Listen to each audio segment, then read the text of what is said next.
Well, hello and welcome everyone to the Knights of Last Call. My name is Derek Melinda and I'm back. I'm back live. I'm excited to be here.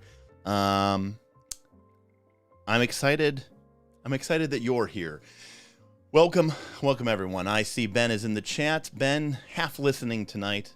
Ben, you're always, of course, welcome here. And we got Damien, London, Brovliff, Frank, Lollipops here, KC is here, and of course Mr. William Brandis is here. So welcome, hello, hi everyone. Rui, hello, welcome as well. So it's been a minute. Well, at least it seems like it's been a minute. We of course we're at Origins last week, Origins Game Fair, which we haven't been to in a couple of years because of pandemics and busy life schedules and all that other jazz.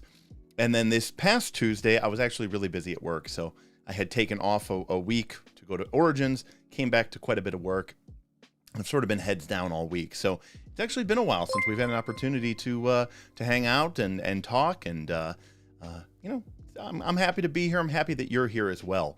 Needham Wolven's here, which is strategy. We just call you Strat on the from our Patreon. Satyr is here as well, and I think I said hi to Rui. Thank you, Mr. Williams, for the super chat. Appreciate that. That's very, very kind and generous of you. I'm happy to be back. Flameloud is here as well. Yeah, in case you forgot, we're the Knights of Last Call. We have a Patreon. You can find the link below. And we also appreciate any and all super chats or Stream Elements tips. You can find a link for Stream Elements down in the doobly-doo thing below. And that's always a fun way to support us, and helps make the world go around. So we're going to get into the level 5, last rest of the level 5 spells here just in a minute. And I should also note that as we go into this last part, I guess the sort of the back 9 of the spells, these streams are going to change a little bit because now there are so few spells that doing them by tradition doesn't really make a whole lot of sense. So in this case today, we are basically doing, the first, we did 2 streams because we got pretty distracted by some different conversations. But we're going to, we do 2 streams for the Arcane, but then this stream today is going to be the Divine, the Primal, and the Occult. And then going forward for level 6, 7, 8, 9, and 10, number 1, my goal is to have some guests from the Patreon on, so that we can, compare and contrast our thoughts on spells. I'm really maybe trying to find some people who don't always 100% agree with me, because number 2, there's just not that many spells. Level 6 has half as many spells as level 5, and then level 7, 8, and 9 in some cases only have like 15 to 20 spells. So it's really not a lot of spells, and hopefully this is going to wrap up here probably in the next month or so. So that's going to give us a lot of free time to talk about. Who knows what we're going to talk about, and we can get into that. Yeah, I did an all spells ranked logo. I figured it was time here as we get into the last 4 or 5 or 6 of these. I think this is number, God, I don't even remember what I entitled this. This might be like number 19 or number 20. So it's pretty crazy. Yeah,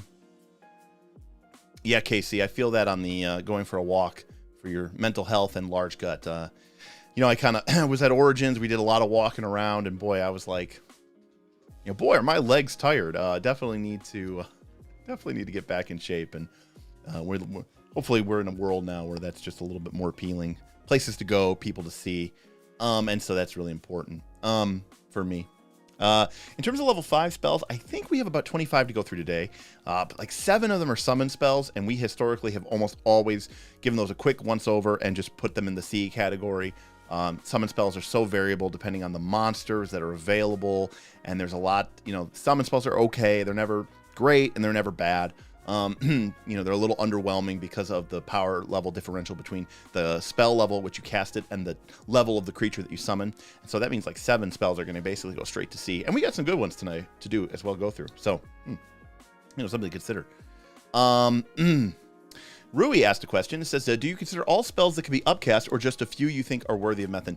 Rui, traditionally, we only highlight spells that really have a significantly different impact when they are heightened. A spell like Sleep, for example, when heightened to level 4 or higher, gets a very different level of effect. Haste and Slow, which will be mentioned next level, have big differences because they go from being single target to AoE. We did something similar with Fear from level 1 to level... from level 1 to level 3, it became an AoE. And sometimes we miss one, but, you know, and people in the chat, if we are covering a spell, Total Entropy just mentioned level 5 command. Exactly. You know, when a spell, which is already pretty good, goes to AoE versions, that's usually a good reason to bring it up. And in some cases, the effect itself can markedly change, like Sleep. And so those are worth mentioning. But for the most part, we don't really mention it. You know, I think when we're wrapped up with this, we'll kind of go back to the beginning and we'll do a sort of retrospective and sort of see if we missed anything. And we'll look at what we have there. So, yeah. So, you know, we'll get into that here in a minute. But I just want to say, you know, thanks. We had a couple of patrons come out to Origins, and that was a lot of fun. We're going to release a video. I'm going to release a video tomorrow. We did a podcast at Origins. We did a podcast with myself, Tim, and Aaron, and we did that in the convention hall. It was a lot of fun. And then the next day, we had a bunch of patrons come in. So we basically did an old school nightlife where instead of sitting around the table at the studio, we sat around at Origins. And it was myself and Bob and Aaron, but we had some patrons join us as well. And we kind of just shot the shit and we talked about games. And so I'm really looking forward to publishing that video. I quite frankly don't exactly remember what we covered in it, but I think it'll be a lot of fun. And so that'll be really cool as well. I'm also going to try to, and again, we've talked about this on the stream before, but one of my goals is to support Pathfinder 2 because it's the biggest game that we support, right? We don't do 5th edition on this channel. Maybe, who knows? Maybe when they come out with 5.5 or something, you know, we'll take another look. But you know, to be clear, historically, I haven't really played 5th edition. But point is, but you know, there's a lot of other games that we cover as well here, and we want to kind of lean more into that as we go forward. And so one of the things that I want to do is take advantage of my cool little setup here, which I've been kind of working on, and get out some quicker videos to kind of cover some things. Like, for example, I have a haul from Origins. I bought some games, and I'm planning on making a quick video about that, just to talk about what I bought, why I bought it, what did I see in Origins. So I'm looking forward to making that video.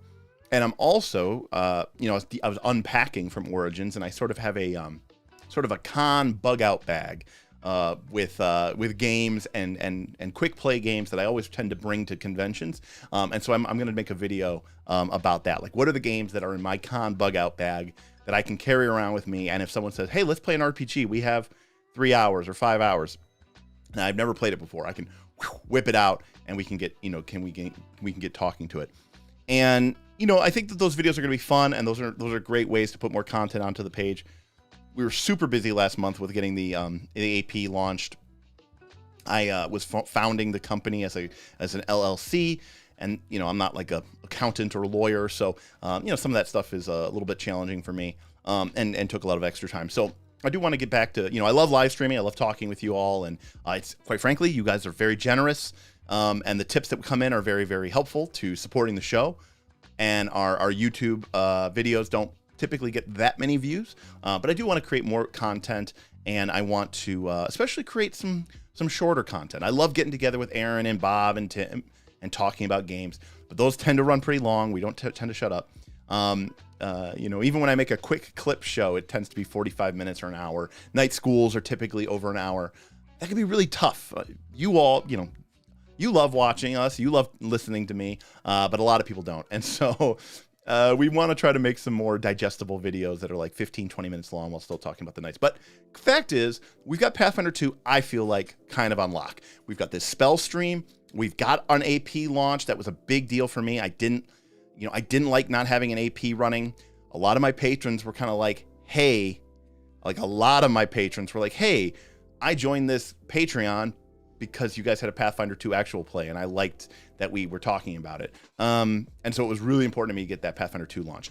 We've had we're on episode, we've had session 0 and we've had 2 episodes, so 3 sessions total. We're about to do episode 3, so I'm really excited about that. And of course, we're always going to be talking about Pathfinder 2, but I want to cover some other things. And one of the things that we want to cover is a new actual play game where we are going to play something that is not D20, basically. And, something like a Powered by the Apocalypse game, or a Fate game, or a Blades in the Dark game. And as part of that, and you'll see that in our stream tip goal, is building a new studio set. If we get some tips in there, I'll show you guys some of the sketches that we are working on. But, I want to make, we're making a little bit of money from the Patreon, and I want to make sure that, we have a really cool, fun studio environment. I think that's going to be cool for our viewers. I think it's going to be cool for us. It's going to get us motivated to get into the studio, and get some recordings and get some live streams. And I think it'll be a lot of fun. So one of the things that Bob and I are starting to do is put together some plans and some construction plans for like a studio rebuild. And so while that is almost and certainly entirely paid for by the Patreon, your support, that is kind of what the goal is going to be going towards that end. So, Leog, Europe goes to sleep. We'll watch tomorrow. Thanks, Leog. We will, I also want to kind of maybe try to throw in once or twice a month, like a noon or a 2 p.m. stream for our European folks. So, all right. So let me think about it. Is that it? I think that's everything. Portugal is right at the edge. Yeah. I've never been to Portugal. I've been to Spain, but I need to go to Portugal. It's definitely on my bucket list. All right. So let me swap over here. Okay. Everything seems to be working. Hopefully, everybody. Bueller. All right. Here we go. Total Entropy says, looks like the WotC Spelljammer stream didn't do too well. I'll be honest with you, before we really get into this Aberrant form, nothing we do seems to do really that well, except, like our videos never really get that many views. Our live streams don't get that many viewers. Obviously, we have some very generous, people who support us through tips and patronage. And yet, despite the fact that our videos don't do that well and our streams, people support the hell out of us. And we love it, and we love them, and it really is a case of strange identity. And, I had the opportunity to talk to a lot of content creators at Origins and everything like that. It's like, they're all kind of like, no one actually understands how the Knights of Last Call actually operates. So it's kind of interesting. I think when I did a live reaction to a Wizards of the Coast press conference at like noon. I did it once. I think it was the one where they announced Spelljammer. And I got a lot of good feedback from people who said, hey, it was really fun to catch you live. I'm in Europe. It's 8 hours ahead of you. So when you do it at noon, it's like I'm getting to see it at 8 o'clock. I can't stay up for your late night streams. And I was like, oh, yeah, that's a cool idea. So I definitely think, once or twice a week, we definitely want to do, once or twice a month, I'd like to do like a middle of the day stream, just so people at work who can't catch us in the evening, maybe they're busy here in the States, can watch us. And then our folks and friends over in Europe can catch us as well. Yeah, okay, so let's get into it.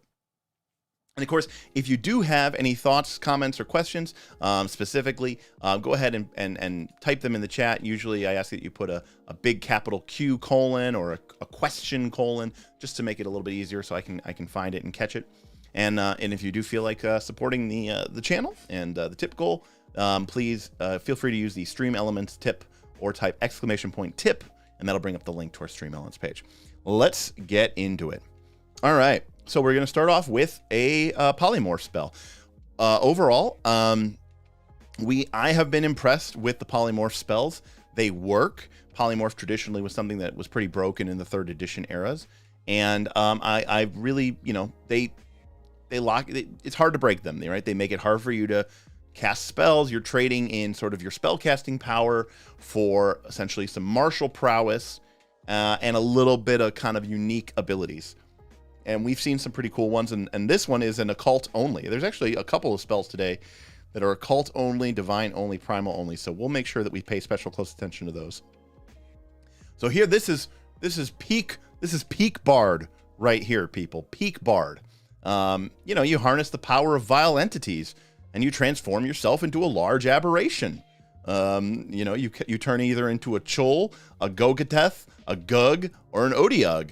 So, I mean, when you think the beautiful power of song and music, this is the highest level that you could possibly get. So what are we picking up for here? We're picking up a pretty reasonable armor class, strange number of temporary hit points, but whatever, we'll take them. And of course, it looks like you're gonna have a good, you know, an on basis, on martial attack bonus with a really good athletics bonus, enabling you to do that stuff. So, yeah, well, let's see. The chul gives you swim, it gives you a claw, and you can grab. The gogateth gives you piercing and grab. The gug gives you piercing and no grab. Okay, your little gug doesn't seem as good.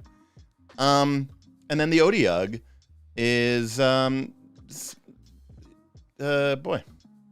you get a +2 bonus to disease. Okay, so some of these look pretty bad, but this is probably the least interesting one. I would say the two most interesting ones are going to be the gogateth and the chul, just because you know, you're getting a good melee damage, but you get access to the monster grab ability, which is different than, you know, using your athletics bonus, right? It's if you hit with your attack, all you have to do is spend an action, and then the creature becomes grabbed.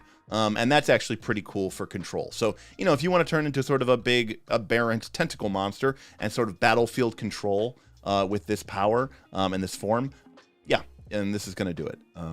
You also get the aberration trait. I don't know that really helps you. I like aberration form, and I think it's better than your typical spell.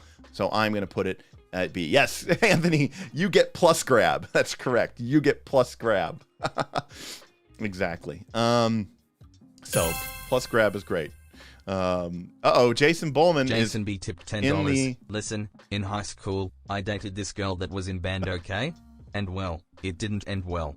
So maybe I'm just saying, all bards are secretly horrible, ugly, and insanity-inducing monsters? Oh, poor Jason. Can we get some, if we have people, if you're in here and you are an adventurer, can we get some Jasons in the chat, please? Poor Jason. Thank you, Jason Bullman.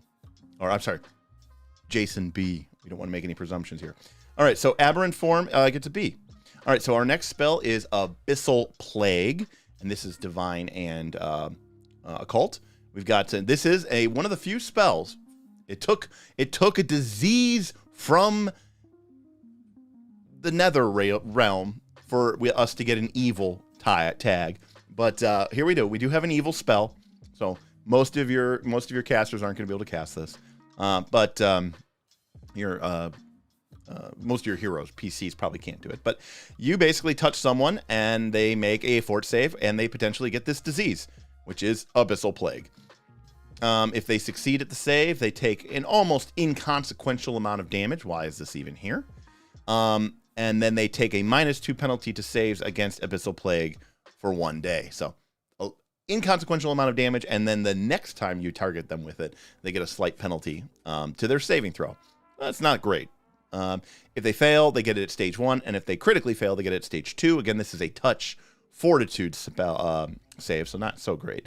It is a level 9 disease, which seems appropriate for a level 5 spell, so this is going to scale probably not that great. And if you fail it, you're drained. So drain 1 makes you lose some hit points and get a penalty to fortitude saves, and then you go to stage 2, which the drain increases by 2. This is not really that great. This is not really going to be that powerful or effective. It's touch, it's fort against the people you want to use it to. Drain is functionally like doing, you know, a couple points of damage. I would agree with what Anthony says here. It's definitely a GM spell. So I think I would probably say that this is a C or a D PC spell, but as a GM spell, I'm going to give it a B in our GM category. By the way, we are getting through all of the spells today, and it shouldn't be a problem, but we are going to go until we're finished. So even if everybody leaves the stream and I'm just here talking to nobody, that is what we're going to do. All right, we got a spell from Strength of Thousands up next. And it's called Black Fingers Blades. Definitely sounds like an Adventure Path spell. This is a Divine Primal spell with 2 actions, touch range, up to 4 weapons, each wielded by a separate willing creature. So everybody gather around, synchronize weapons. You cast the spell, and for a level 5 spell, you pray for painful death to your enemies. You know, you gotta love Pathfinder. You pray for a swift and painful death to your enemies, and your allies' weapons become blessed just to do that. Everything gets coated in giant scorpion venom, which lasts for 1 minute or until the weapon deals damage. And what is giant scorpion? Well, it's a level 6 item. So when you're casting this spell, you're level 9 or higher, and this is going to put a level 6 consumable poison onto all of your weapons, which is very underwhelming, especially considering that the DC of things like giant scorpion venom are flat. They're static. That means that this DC of 22 fort save is going to probably be very, very easy for the foes that you are fighting to pass. Similarly, if your opponents were to use this on you, it would be very easy for them. Also, it's a 1 minute duration, so it's kind of hard to cast in advance, and so it's kind of like an in-combat spell, but you have to be in touch, so you need to get everybody surrounding you. That's kind of tough. Okay. We got a clarification. I clicked giant scorpion venom with a DC equal to your spell DC. Okay. So it does not use the item's DC. So I did miss that. Sorry. Which is okay. That makes the spell a little bit better, but it's still only a minute. It's touch, and so basically, if you really want to get maximum value of this, you have to have 4 people in your party who use melee weapons, and then they all have to be adjacent to you when you cast this spell. That is asking a lot, I think. I think that's asking a lot. Because you think about a combat, like maybe the ideal situation is you're all grouped up at the beginning of combat, everyone's adjacent to you, you win initiative, or they all delay to you, and then you cast the spell, and then you put giant scorpion venom, and yeah. You could reach spell at total entropy, but I don't know if that's worth 3 actions. It just seems pretty brutal. And what is this doing? Well, okay. I mean, it's doing an all right. I mean, if they fail to save, they're gonna take D10 poison damage. So you're taking 5 points of poison damage. Obviously, if they get down to stage 2 and they're taking 2d10 poison damage every round, that could be pretty substantial. But there's a good chance that this spell basically is going to do 5 extra damage. And that's predicated on a lot of things. I just got an Amazon notification that a book, which I ordered for one of our patron members who won last month's Hero Point Prize Award, is on its way. He asked for it to be mailed to us first so that myself and the Knights could sign it before we send it out to him. So I just got a notification. It'll be here shortly. So congrats to you, Anthony. All right, so I'm still not super impressed with this spell, and I just feel like it's just not great. So I'm going to put it at D. I don't think this spell is F because it does do what it says it's going to do. It's got some good flavor to it, but the mechanical effect isn't there, and is quoting things in scorpion venom really that flavorful anyways? So. One of the issues, William Brennan says, one of the issues with spells like this is the Pathfinder 2 GMs who play Pathfinder 2 typically frown on pre-buffing during a fight. So this is 2 of your 6 or so actions that you're going to be taking in the hour-long encounter. I agree. I like Frank's suggestion. I mean, if it was like a magical poison that it suffused into the metal, and for that full minute, every time you hit with that melee weapon, it delivered a dose of giant scorpion venom, that spell would be really fun. And that spell would be really compelling. But as it is, you get it once. And even if they pass the save, that's it. Your weapon is no longer coated in poison venom. So it is kind of disappointing in that respect. So I'm going to give it a D. And I feel pretty okay about that. All right. So this next spell here is, it's interesting. Okay. I'm aware. I'm aware of this spell. My cleric, is now going to be level 15. And so definitely I have reviewed and seen this spell. But it's an interesting spell. So let's go through it. Regardless, let me say this before we get into this spell. Regardless of how we feel about the power level of this spell, it is a cool design, and more spells should be designed like it. All right, so we've got an abjuration spell coming out of your divine and primal traditions with a casting time of 1 to 3 actions with a range of 30 feet. The duration is a single round. You channel forth the power to persevere in the face of adversity, and you grant the target the means to defy danger and avoid dire harm. Choose one saving throw: Fortitude, Reflex, or Will. That target gets a +4 status bonus to that saving throw for 1 round. The potency and number of the targets of this blessing depend on how many actions you use when you cast the spell. So first things first, it's 1 round, and +4 status bonus to a save is a fairly significant bonus. So obviously, if this is a situation where you know that something is going to happen the next round that is going to require a fort, ref, or will save, and you can cast this spell, that is pretty powerful. That's pretty potent. And secondly, the fact that it's only lasts for 1 round. Like, obviously you could say, oh, this spell should be a minute. But part of the fun about this spell is this idea of setting up a situation where, and maybe Pathfinder 2 isn't the best at doing this, but like a situation where you know that the dragon is going to breathe fire next round, or you know that the mind flayer is going to attempt to mind control everyone next round. I know it's Pathfinder 2, you wouldn't have a mind flayer, but you get my point, right? Like this idea that if I can prepare, if I know what's going to happen the next round, then I can cast this spell and get this out in advance. So if you cast it for 1 action, it's 1 ally, 30 feet range. So real quick, boom, you spend a single action and you hit somebody with a +4 bonus. That's cool.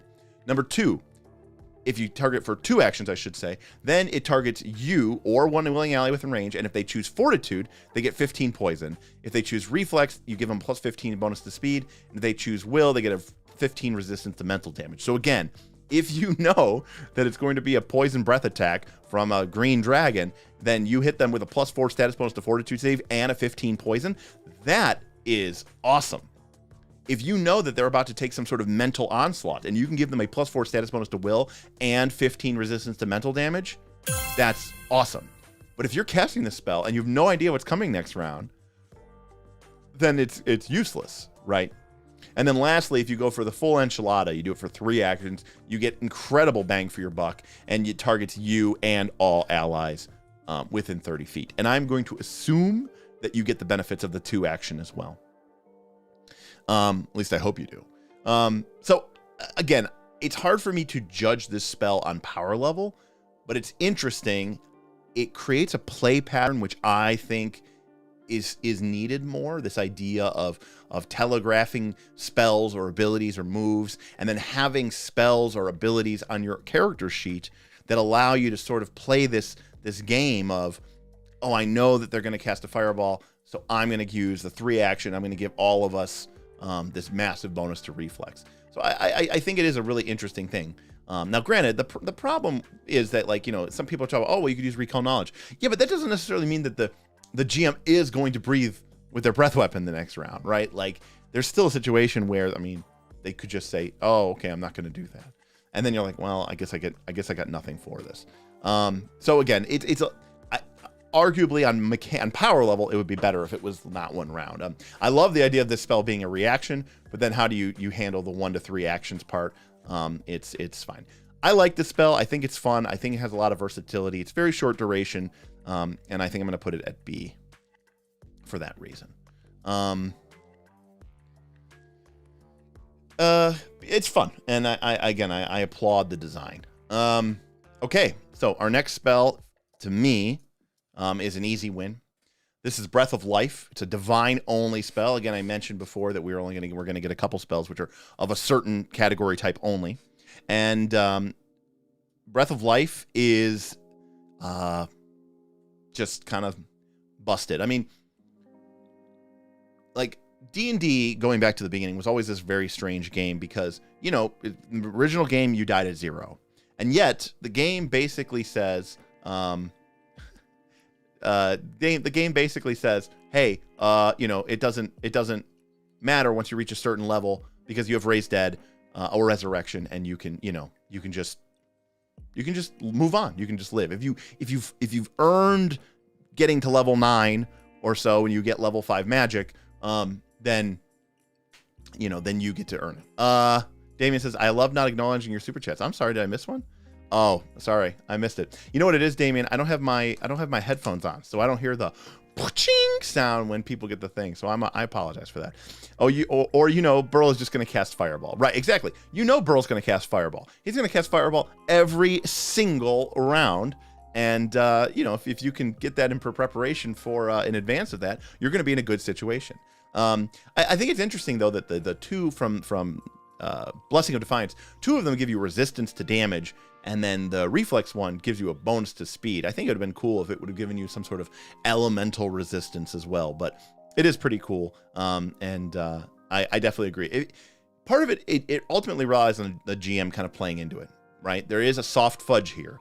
Now, maybe the GM says, that's definitely what I was going to do anyways. But if my caster uses a 3-action Blessing of Defiance and grants everybody a +4 status bonus to fort saves with a 15 poison resistance using the 3-action version, and then the next round, my spellcaster casts Cloud Kill, which is an AoE fortitude poison damage spell, there's an element there of, Am I soft fudging? Am I playing into this? Was I really going to do that anyways? And so it's an interesting spell to cast for sure.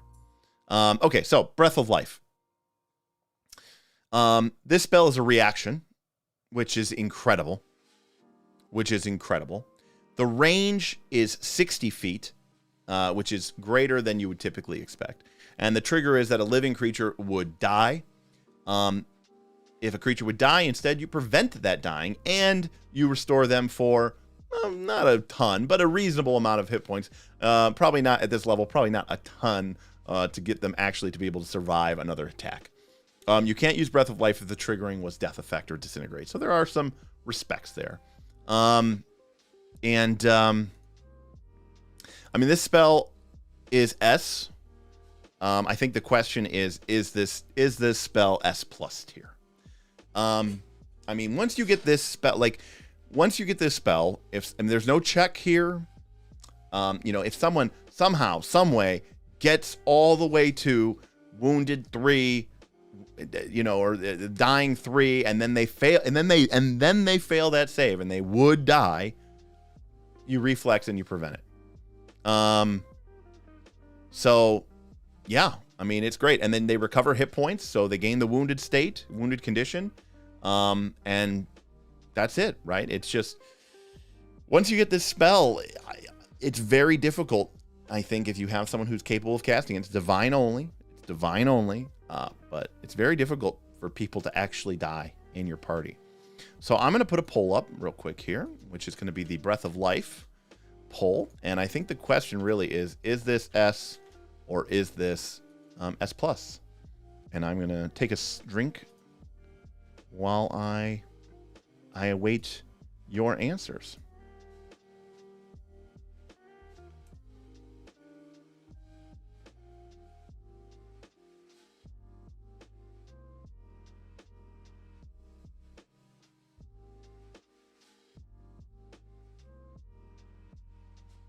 All right, poll is up. Everyone is voting. I have this spell. I always keep a couple. Plus, it's in the Staff of Life. So once you get access to your Staff of Life, and I've been always putting in maybe not my highest level spell, but my cleric has 8th level spells. So I'll usually put in so I get 8 charges in my Staff of Life. or Staff of Healing, I'm sorry, but I will usually take at least a 7th level spell slot or a 6th level spell slot and pump that in. And so then you end up with this, 14 or 15 charge Staff of Healing, and boom, for 5 charges, you can just drop a Breath of Life. Easy peasy. Easy peasy. All right, here we go. We are going to end the poll. And total, it was very close, but we're going to stick with S tier. I don't disagree with that. The only downside of this spell is it feels mandatory to use a Staff of Healing or devote your level 5 spell slots to it. Exactly, Total Entropy. I mean, yeah, it's S plus because it gives you that healing, but it's not so much healing that the character is literally, incapable of dying. I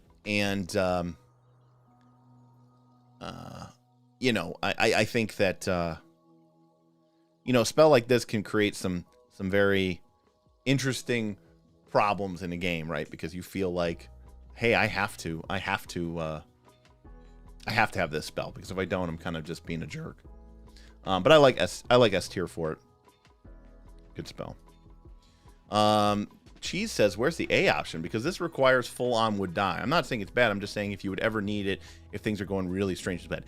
Yeah, there's a good point to that, Cheese of Ages, but we talked about this before. If a spell is going to be reactionary, defensive, right? It's not being proactive, it's reactive, which is what this spell is. Then it needs to be really good at doing it. And boy, this spell is really good at doing it. It's a reaction.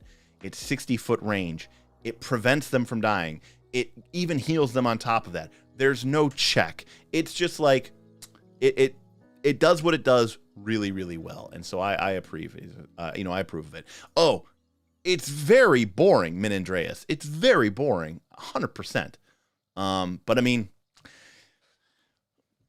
having been a cleric cloistered cleric for the last 15 levels, I can tell you that being a cleric is kind of boring. Pathfinder 2, sorry, I think it is. I spend a lot of my turns just casting 1-minute buff spells or 2 or 3 action healing. Full stop. If everyone feels like they have it, if everything's on lockdown and we're kind of just like having fun, then I'll bust out an Inner Radiance Torrent and I'll roll, 48 D4 or something crazy, and just for the shiggles. But for the most part, yeah, the divine, Oh, it's very effective Total Entropy. You're right. It's S tier for power. I mean, like the Divine List doing what it does do. Very powerful. For me, with Healing Hands and item bonus to healing, it's like, 8d10 plus 70 or something like that. For casting that. Turning into Invisible T-Rex, though, Lance, that is entirely because of my Druid, my Primal. Druid devotion has nothing to do with my divine. So yeah, it'll be interesting. I'm actually planning, we're playing tomorrow, Pathfinder 2, high level, and we have an option where we can swap out our character and for an equivalent level character.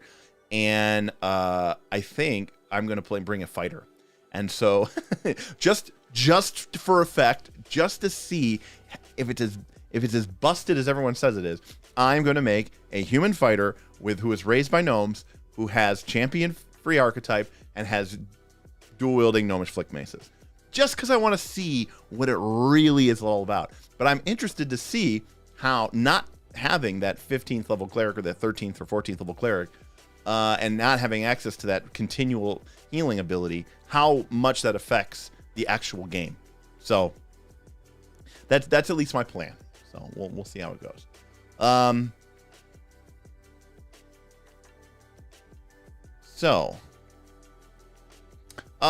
William, yeah, like, listen, like, obviously I like playing support classes, and all that. I think what it comes down to is, especially when you're healing, you don't really feel like you're doing something so much as you are undoing something. And I think that feels worse in its own way, especially because the damage is so huge in Pathfinder 2 when a PC takes damage. Like, if it was a situation where it's like there's a party member and they've taken 15 damage, and then they took 20 damage, and then they took 25 damage, and then they took 30 damage, and maybe this was over, several rounds, and now they're down to, they're down 90 hit points. And then I step in, boom, and I heal them for 85 of that 90. Like, that's like, okay, that feels pretty awesome. But when it's like they took 90 damage from one creature in one round, and then I heal them for 85, and then they just take 90 damage again in one round. I get it. They would be dead without it. That makes sense. We get it. But it also feels kind of like, I'm like, we both have fire blood. That's an inside joke. But it's like, I feel like it's a very old Earth Dawn joke, by the way. But it just feels kind of like, okay, you're attacking, you did a bunch of damage. I guess I just spend my extra, like, hey, how about this? How about you just don't attack, and I'll just pass my turn, and we'll just call it even. Like, there's a certain element of that I think feels like that. So yeah, that's kind of where I think it gets to, is it's that issue of, like, healing is just like, it has to be big. Like, there's no point in me using a level 4 heal spell at level 15. It's just it's like that person just took 85 damage, 90 damage, 100 damage in one round. They need to be healed right now. So, that's, I think, the problem that I have. I agree. I don't know whether to call you Strat or Nidam, but I agree. It's kind of like time walking the enemy, right? It is. It is very effective. Time walk is very effective, but it can be pretty boring. And maybe, again, the power is absolutely there. And if that's really all you really want to do, like, I mean, I would say go for it, because the divine font power is insane. My charisma bonus, I think now is +5. So I get 6 max level heals a day, plus whatever I get out of my staff of healing, plus my actual slots. So, it's just, it's not even a decision. I just get to use them. So Cheese says, I've never understood. Cheese, you and I appreciate you being here, Cheese. One of these days, I always see you on the RFC streams, and one of these days maybe we'll have to get you on the stream. Just because I feel like, we can respect each other, but I feel like we do come from very, very different experiences and very different backgrounds. Cheese says, I've never fully understood this. It's like I'm playing an entirely different game sometimes. I play nothing but Divine Casters the past 3 games I've been in, and I've only cast heal once, unless it's a boss. Griffin, take care. We'll see you later. That is 100% not been my experience. So, yeah,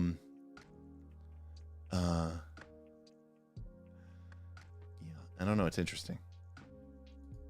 In fact, one of the things that we've talked about is, and we're interested. It's like, we don't understand how people, we hear, oh, you can just use battlefield medicine after the fight and heal up to full, which is true, which is good.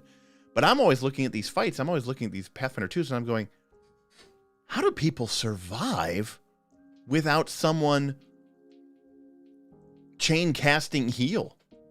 I don't understand it. And a cleric gets, 4 or 5 or 6 bonus heals per day. So if you don't have a cleric, if you're reliant on a primal caster casting heal or another divine caster who doesn't have divine font casting heal, I go, doesn't that eat up all their spell slots? It's crazy. Now, the original Knights of Last Call in the Rise of the Rune Lords adventure path, they did not have a healer with heal, but they had Derek hero points. So if a boss crit them, they could just downgrade it to a regular hit. Whenever they fought something that was challenging, if they miss or if they hit, they could upgrade it to a crit and then, knock it prone and make it frightened too, and now it's on the ground, right? Like, they had these huge advantages that just didn't require it. Also, we were playing with Stamina.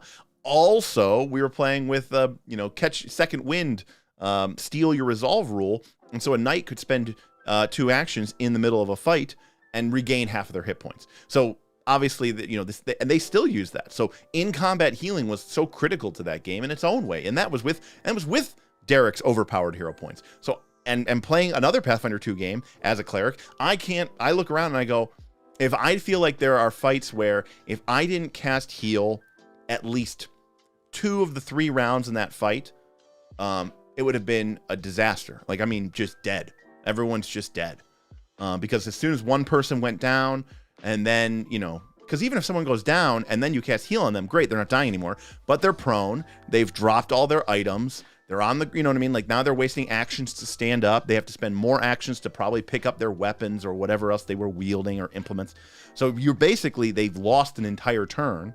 And I took my turn off just to heal them. And then meanwhile, the monsters or the boss or the big fight or whatever has probably dropped another character. And yeah, I think it's interesting. I don't know.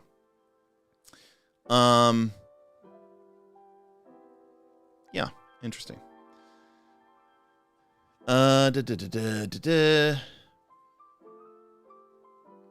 So, yeah, when we play, most our sessions typically have one moderate fight, one severe fight, and one extreme fight. The moderate fights are always a joke. The severe fights require me to heal a lot, and the boss fights require me to heal a whole hell of a lot. That's basically what it comes down to. All right, Chameleon Cloak is our next spell. 3 actions. It's a lot of actions, but it is a 10-minute duration targeting up to 8 creatures within 15 feet. So, okay, kind of an AoE mass target buff. It's an illusion. We shift the colors of their outermost layer of clothing to be closer to the environment. So they basically get Lord of the Rings, elven cloaks. Creatures affected by this spell get a +3 status bonus to hide. And the change color granted by spells always matches the environment. So it's like a chameleon. So it's an AoE +3 status bonus to hide. And it lasts for 10 minutes. So good enough for 1 exploration turn. And then you can heighten it all the way up to 8th level, at which point it becomes a +4 bonus. And at 6th level, if you heighten it, if the creature affected by the spell gets a critical failure on its stealth check to sneak, the creature would spot it. It instead only fails the check as the spell mildly hypnotizes the spotter. So it is a balanced pass without trace. Yes, like many other spells in this game, rather than just giving people an ability to just do something, they give you sort of a bonus because they don't want people who actually invested in stealth to feel bad. I like this spell. I think it's thematically cool. I think it's probably 1 level too high. I would have made it level 4, and I definitely would have made the duration, at least at level 5, an hour, or maybe as you heighten it to be an hour, or even the whole day. I think 10-minute duration for me kills this spell, and for that reason, I want to put it on D. I think that when I think about the type of gameplay, infiltration, going through a wilderness, right? Because you know, like when I think about where I would use this, sneaking into a castle, sneaking into an enemy's fort, sneaking past, a dangerous or treacherous woodland, that's going to take more than 10 minutes. And none of these heightens take it up higher than that. And I think for me, that just kills this spell for me. By the way, that spell, Chameleon Cloak, was primal only. So, all right. Next is Death Ward. A spell which used to be very, very, very, very, very powerful.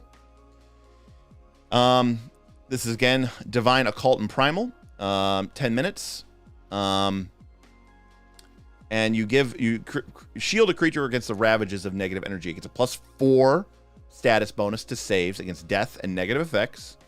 It gains them 10 negative energy resistance, and it suppresses the effect of the doom condition. That's pretty good.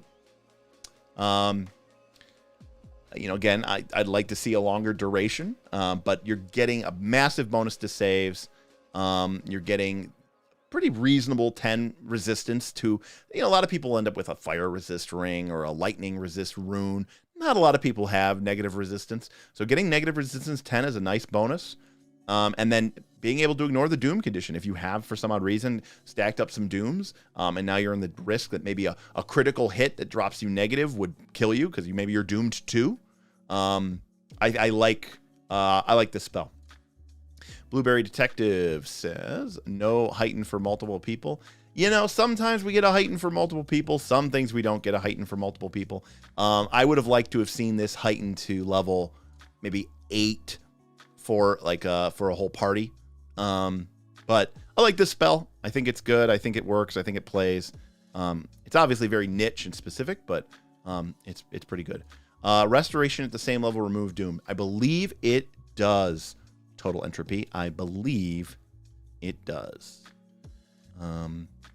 Archives of Neth is being pretty slow today. Actually. Yeah, that's what I thought. I thought I was being a little slow today. Let's see. Restoration at level, at heightened level 4, you can reduce the doom value by 1. So pretty good. So actually lower level, you can reduce the doomed condition. At 6th level, you can reduce a permanent doomed condition, which is pretty cool. I've talked about this before, but I really encourage GMs out there to use the doomed condition. Almost every other condition out there is going to sort of enhance the death spiral effect, right? You make someone clumsy, which is cool and all, but now their AC is lower. They're that much more likely to die because their AC is lower, their reflex save is lower, yada, yada, yada. But the doomed condition doesn't actually, like the wounded condition, doesn't actually affect you. Yes, it makes you more likely to die, but you have to actually go down to 0 hit points, and maybe you already need to have been wounded before, it really affects you. I have gotten a lot of great experience out of the doomed and wounded conditions, and I definitely encourage you to use them. All right, our next spell is Dreaming Potential, and this spell is another occult only. So a lot of spells here that are just one tradition. It's a 10-minute casting time, targeting a willing sleeping creature, and it lasts for 8 hours. So presumably the whole night's sleep. And this is from the core rulebook, and I'll be honest with you, I don't know this spell. You draw the target into a lucid dream where you explore the endless possibility of its own potential within the ever-changing backdrop of a magical dreamscape. If it sleeps the full 8 hours, when it wakes, it counts as having spent a day of downtime retraining, though it can't use dreaming potential for any retraining that would require either an instructor or specialized knowledge. I don't know what you get for a day of downtime retraining, but I would totally ignore this spell and just say, to me, this is like you're getting Trinity'd in the Matrix, right? Like you're or like Inception, right? What do they always say? Like the mind works 10x or 100x faster in the dream world, right? Like to me, this spell is awesome, and I think it's awesomely flavorful. And the idea that a fighter or someone is basically relearning something in their sleep so that they can wake up and have swapped out a feat. Again, I'm not 100% sure what you actually get with 1 day of downtime retraining. I think it takes longer than that to, say, retrain a class feat. But I would just say that when they wake, they can retrain a feat. Like, oh, yesterday they had power attack. They wake up today, they have sudden charge. Like, this, to me, is very awesome. It's very cool. And I didn't know this spell existed, and I really, really like this spell. I think this spell is very fun, very, very cool. And I know we have to rate it on what it actually does. Does anybody know? I could go look it up, but does anybody know in chat, like, what do you actually get for 1 day of downtime? My guess is probably not a lot. Class features require typically a month. Retraining a feat or skill takes a week. I mean, Luigi, I agree with you. It's 7 days according to, so it's 7 days for a skill increase. It's 7 days for a feat. It all depends on the GM. Gosh, that I don't like. I mean,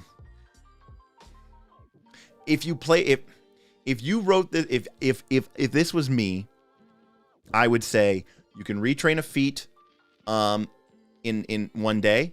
And I would say that, with 1 casting of the spell, and then maybe a heightened version of it, level 7, you can retrain a class feature. I agree with Blueberry Detective. I'd give him a whole week. I'd make this spell 7 days. I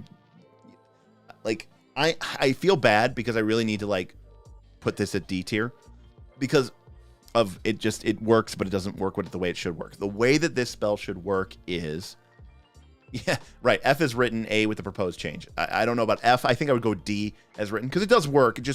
I think it works on a different time scale or something that I'm thinking of it. I want it to work like Trinity on the rooftop of the Matrix, except overnight, right? Where obviously it's not a sci-fi action, hero game, but the idea that the party is going into a new area and they have information and they've gained it. They've experienced fights or they've used divination spells and now they want to make better decisions and they don't have a month. They're heroic adventurers. They're going into danger. But with this spell, they have an option or an availability to sort of swap out or change elements of their character very quickly to be better equipped for the challenges that they are going to be about to face. That is awesome to me. Like that's the fun of being a prepared caster, and with access to this kind of spell, you can kind of grant that to some of these other classes as well. Fighters get that with their very variable class feature, which I think is amazing. Another log on the fighter fire of why they're so good. So I am going to rate this spell a D, but I really, if you played it the way that Derek, would play it, and you would let people do like a week's worth of training in a single go, then I think you would. I think you would get. I think I would make that an A. So Dreaming Portal is a Dreaming Portal gets a D, but Derek's version of Dreaming Potential gets a D, but Derek's version of Dreaming Potential gets an A. Rivo, I am so sorry that you've lost power 3 times. Hopefully everything's okay there. We had some power outages up here yesterday during the real bad heat wave, but luckily I didn't lose power, but a lot of the other nights did, so that kind of sucks. So yeah. Matty Ice, I agree with you. Those are sharp folks who know what they are talking about. Okay, next is Ectoplasmic Expulsion. We got a spoiler from the Abomination Vaults. So this is a mental necromancy spell with all 3 actions, going 30 feet and 1 creature. You call upon tendrils of ephemeral ectoplasm to pass through the target and carry away a harmful psychic affliction. You immediately attempt to counteract a single effect on the target with the emotion or possession trait, or an effect giving the target the controlled or fascinated condition. If you fail to counteract the effect, you nevertheless set up a resonance that allows the target to more ably escape the effect on its own for the next hour. They get a +2 status bonus to will save to shrug off the effects of the effect that you tried to counteract. That's a lot of words. Basically, you get to go. This spell is basically Ectoplasmic Expulsion is called ghost busting, and basically what you are doing is you are trying to, if a ghost possesses someone, this is the theme of this spell, right? You are expulsing, you're causing them to be expulsed. You're causing this ectoplasmic possession to be expulsed, and of course you get to just do it with a counteract trait. But, you can use it for fear. You could use it for someone being charmed.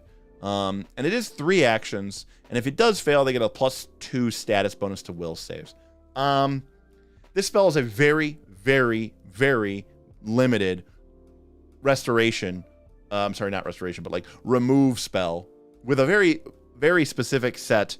Like neutralize poison, remove disease, remove curse. It's 3 actions, not 2.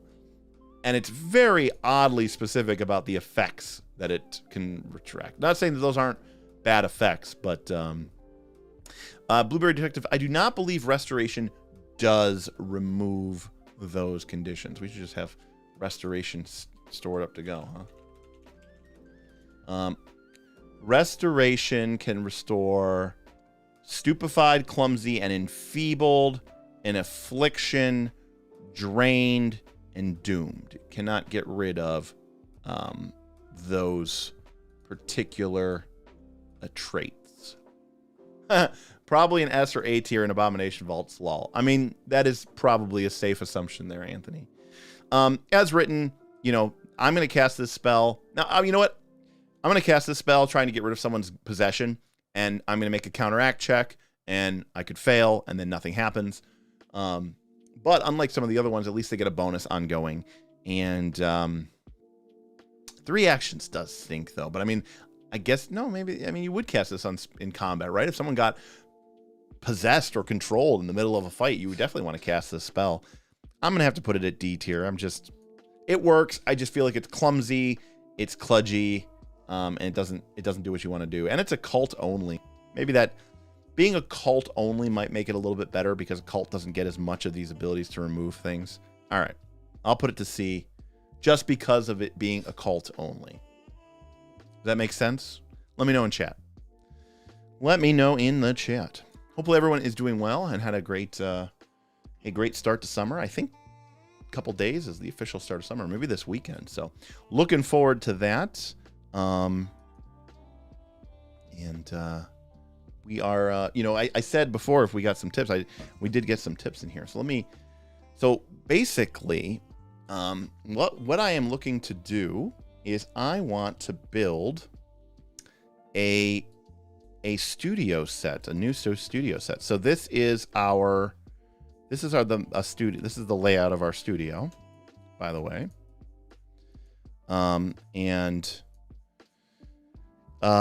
It is, no, right now we have our sort of 5-sided table in here. But what I want to do is I want to make a new table, which is basically half a hexagon. And we'll have a camera here and a camera here and a camera here. And then we'll have the GM here, and then we'll have some players on the left and the right. And then what we're going to do is we're going to actually build some fake walls, some scenes, to sort of encapsulate the set, to really try to up the production quality. We really want to get into our studio. And I should note that this studio set here is going to be predominantly and principally for non-Pathfinder 2 games. We really want to create an environment where we think that games like, Blades in the Dark or Dungeon World or Root are best played in live and in person. Yes, half a hexagon is a trapezoid. That is correct. That is very correct. It is a trapezoid.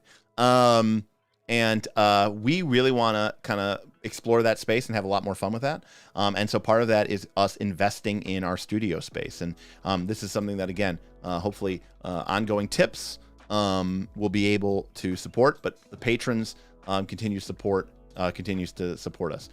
And Lance Quagmire reminding me that the original Knights of Last Call table is still in his garage. So we are looking to build this up here over the next. We might need some 2x4s over the next couple of weeks, and then we are gonna try to get in there, and we're gonna try to make some cool videos and record some cool things, and do some live streams from the studio, as well as maybe some recorded content. But I definitely would love to get some live streams from there as well. Yeah. So, anyways, that's kind of where we're at with that. And I have some other stuff I can show you too, but right now we'll get back to the spells.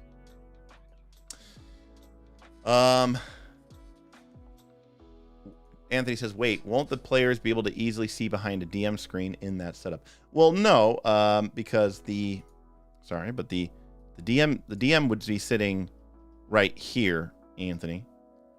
The DM sitting here, so the DM screen would basically be like, right? Like the DM screen would kind of be like, I mean, this is not to scale, but that's basically what the DM screen would look like. So the player sitting here, they can't see over the DM screen. It's right. The DM screen's right here, so they can't see. So, one of the big things when I design tables is, I use these like player mats because I really want to make sure people have enough area to play and have enough room for their books, and you're not getting all cramped up with people. So that's what these aren't actually part of the table. These are just like placeholders for how much space I think that people will need in order to play.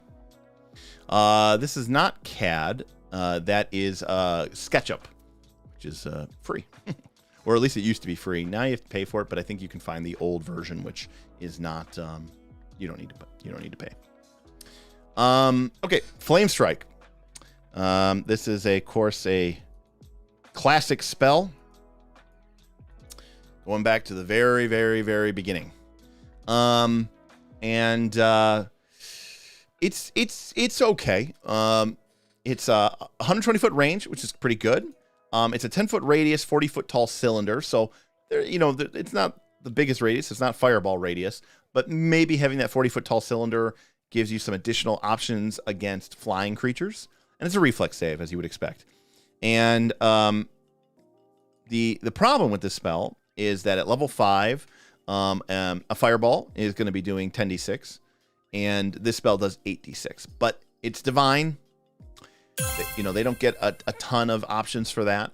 Hey, Rope Mimic, thanks, buddy. Appreciate the $10 tip. Love to see you here. Appreciate you. Thank you for the tip, and thanks for joining us this evening. That's awesome. Great. Thank you. Very awesome. We're well on our way. Thank you, Rope Mimic.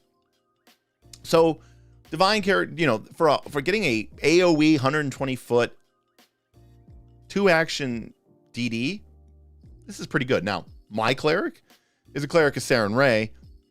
Moss has access to Fireball, so, you know, there's that.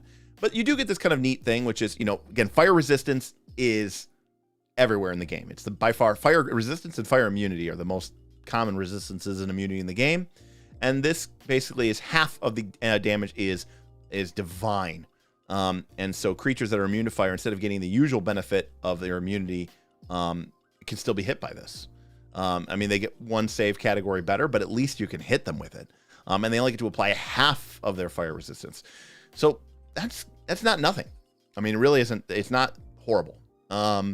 And, you know, I kind of agree with Blueberry. I'm not saying it's A tier, but I mean, it's a solid C. I don't want to say that, like, this spell is great. I mean, when you're a cleric and you're casting damage spells, I mean, you're not supposed to be competing with the Primal or the Arcane list. And yeah, Anthony, I mean, there could be a lot of circumstances where this is better Fireball. Is it going to be better than, you know, Fireball? Oh, but I have Lightning Bolt or I have Cone of Cold? No. But it is really, really good. And, you know, I'm actually going to make this a B spell just because it has a couple of extra caveats. And because this is a divine spell only, and the divine list, it needs, you know, just to give the cleric something else to do. I think it's well worth kind of upgrading it. So this is a C spell, but I'm giving an upgrade to a B because it's divine only. The divine list doesn't get a lot of really reasonably solid DDs. You know, this heightens really well. It heightens the same scale as Fireball. It's just going to always be 2d6 points of damage behind Fireball. And yeah, the radius and the range aren't as long as Fireball, but nothing is. So, you know, and Fireball is an S spell. So, you know, I like it at B. I think it's a solid B spell. And, you know, I think that's really cool that the cleric, you know, gets access to that. And of course, it's a classic. You know, it's a classic. All right, our next spell is Healing Well, and this comes from Secrets of Magic. So far, so good. These spells have been pretty short in terms of text. Brothless says it should be S for the fluffy bullshit. Oh, I have a story. I have a story to tell you. Let me do Healing Well real quick. Healing Well is Divine Primal, 3 actions, 30 feet, 1 minute. You summon basically, what was it called in World of Warcraft? Lightwell? I think it's a Lightwell. Is that what it was called in World of Warcraft? Lightwell?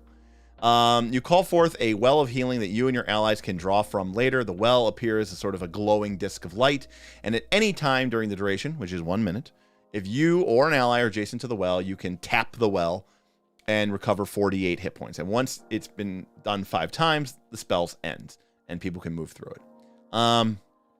So you're talking about 1 minute and 5 times, so you're talking about 20 d8 points of healing. It scales okay. Let me think about this. If I just did a 3-action heal, okay, like AoE, it would heal for 5d8, so to everyone in the party. Whereas this is 4d8 5 times. So if you have, like if I have 4 or 5 people in my party, just doing a 3-action heal, and this spell, by the way, costs 3 actions, it's less healing, and instead of doing it instantaneously, they have to all take an interact action. So not only is it my initial 3 actions, it's an additional 5 actions to get out that 4d8 5 times. So as a party, we will have spent 8 actions to get 20 d8 points of healing, whereas I could just cast an AoE and heal everybody for more. Yikes. I'm not really sure. And then if someone was really in danger, you could cast the Healing Well for 3 actions next to them. It does have a range of 30 feet. And then they could spend like 2 actions on their turn to heal for 8d8. But then I could have just spent 2 actions on my turn and healed them for like 5d8 plus 40. It's crazy. Yeah. Brothlith, I think this spell is a D. It functions. I just think it functions very inefficiently, especially since, you know, heal exists, and we know that heal exists. Soothe exists, and we know soothe exists. So, and correct, Anthony, they don't just get to walk in. They do have to interact. It says if they are adjacent to the well, they can interact, and that means take an action. So, yeah. Not great. I think I'm going to put it at a D. I think they should have made this spell either like 1 action or like a free action or something for the cleric to drop it, or heal for more, or make it that they can just walk through it. I think, you know, Yeah, I think it's a D because it functioned. I mean, when would you cast this? Here's when you would cast this. You would cast this if you were a cleric or you had access to the heal spell, and you never took any of the feats that allow you to control the burst AoE. And so you casting a burst AoE would just like heal everybody else too, and you didn't like take selective energy or any of those other feats. And so you're like, oh, I can't, because it'll be, we'll heal all the enemies too. So I have to use a healing well, and only my allies can use it. But then they have to spend up a bunch of actions too. So, but Rope Mimic, it doesn't really free you up because it takes 3 actions. That's my point. If this spell only took 1 action, and it was like, hey, this is like a 3-action heal, but I'm only going to spend 1 of the action. You all have to spend the other actions if you want to get the healing out of it. Like, that would be very cool. Yeah. Right. I mean, we've discussed this before, but as a positive, good aligned, cloistered cleric, I really don't get a lot of good feat options anyways. You're going to take selective energy. Well, the problem with the D&D spell, is my understanding, is there's no limit. I think you can just go jing, jing, jing, jing, jing. Like if I have 50 feet of movement, I can walk back and forth through it like 17 times in a turn and heal each time I pass through the zone. There's no max limit, and there's no restriction of like once per round. So the D&D spell is like just so horribly written that it doesn't even, like, to compare it to that is just kind of silly and nonsense. Yeah, I mean, maybe. Oh, they did errata it? Okay. Again, I'm not a big 5e person. I played it back in the day, didn't love it. Don't really like how most people play 5e, but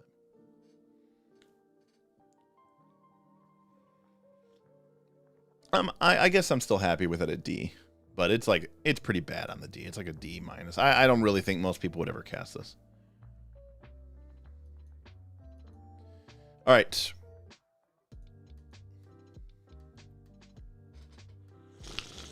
What are good? Inevitable Disaster is our next spell.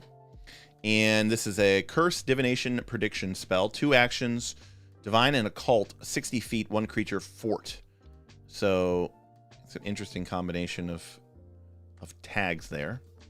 You briefly glimpse cause and effect, putting into motion a chain of events that will visit doom on your enemy at some point.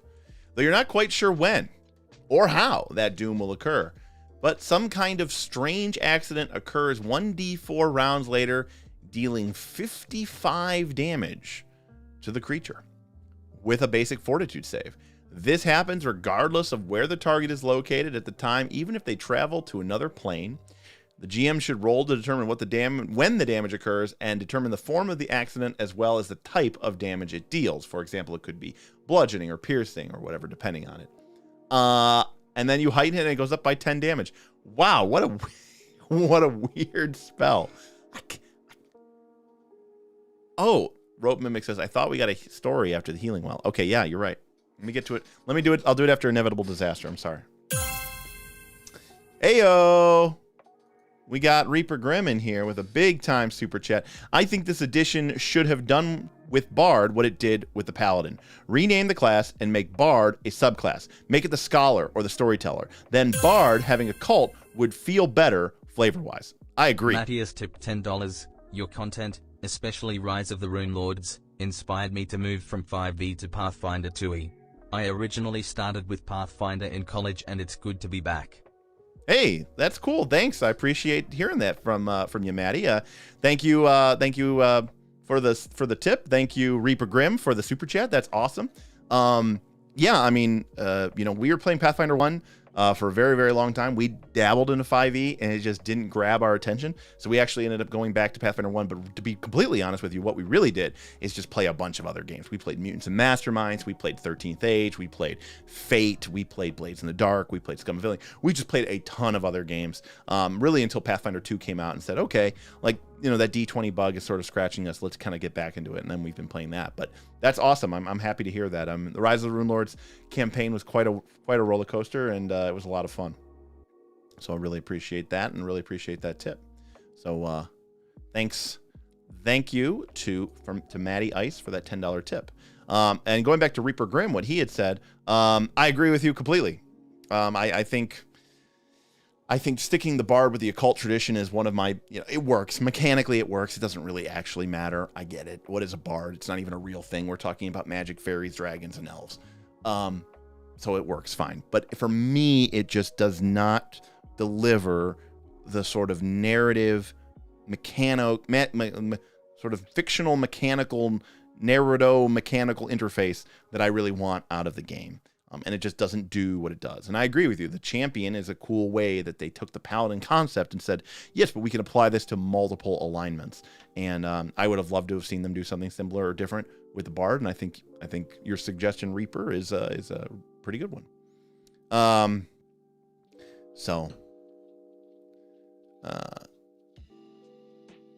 will also agree with you that, to be clear, Bard comes out of first edition, and they were very much a musical class, and they were in second edition, and they were in third edition. So there is a definite, the historical basis might be completely non-musical, but the very concept of the Bard is a very strange. It was the original prestige class, really, is what it was. It was the original archetype, if you go all the way back to first edition. All right, let's talk about this inevitable disaster spell, shall we? Okay, so it's a weird spell. You deal 55 damage to one target, and they can make a save, but it happens no matter what, and it happens 1d4 rounds later. It's probably not great. I'd rather do the damage now than later. I'd rather have control over when it happens.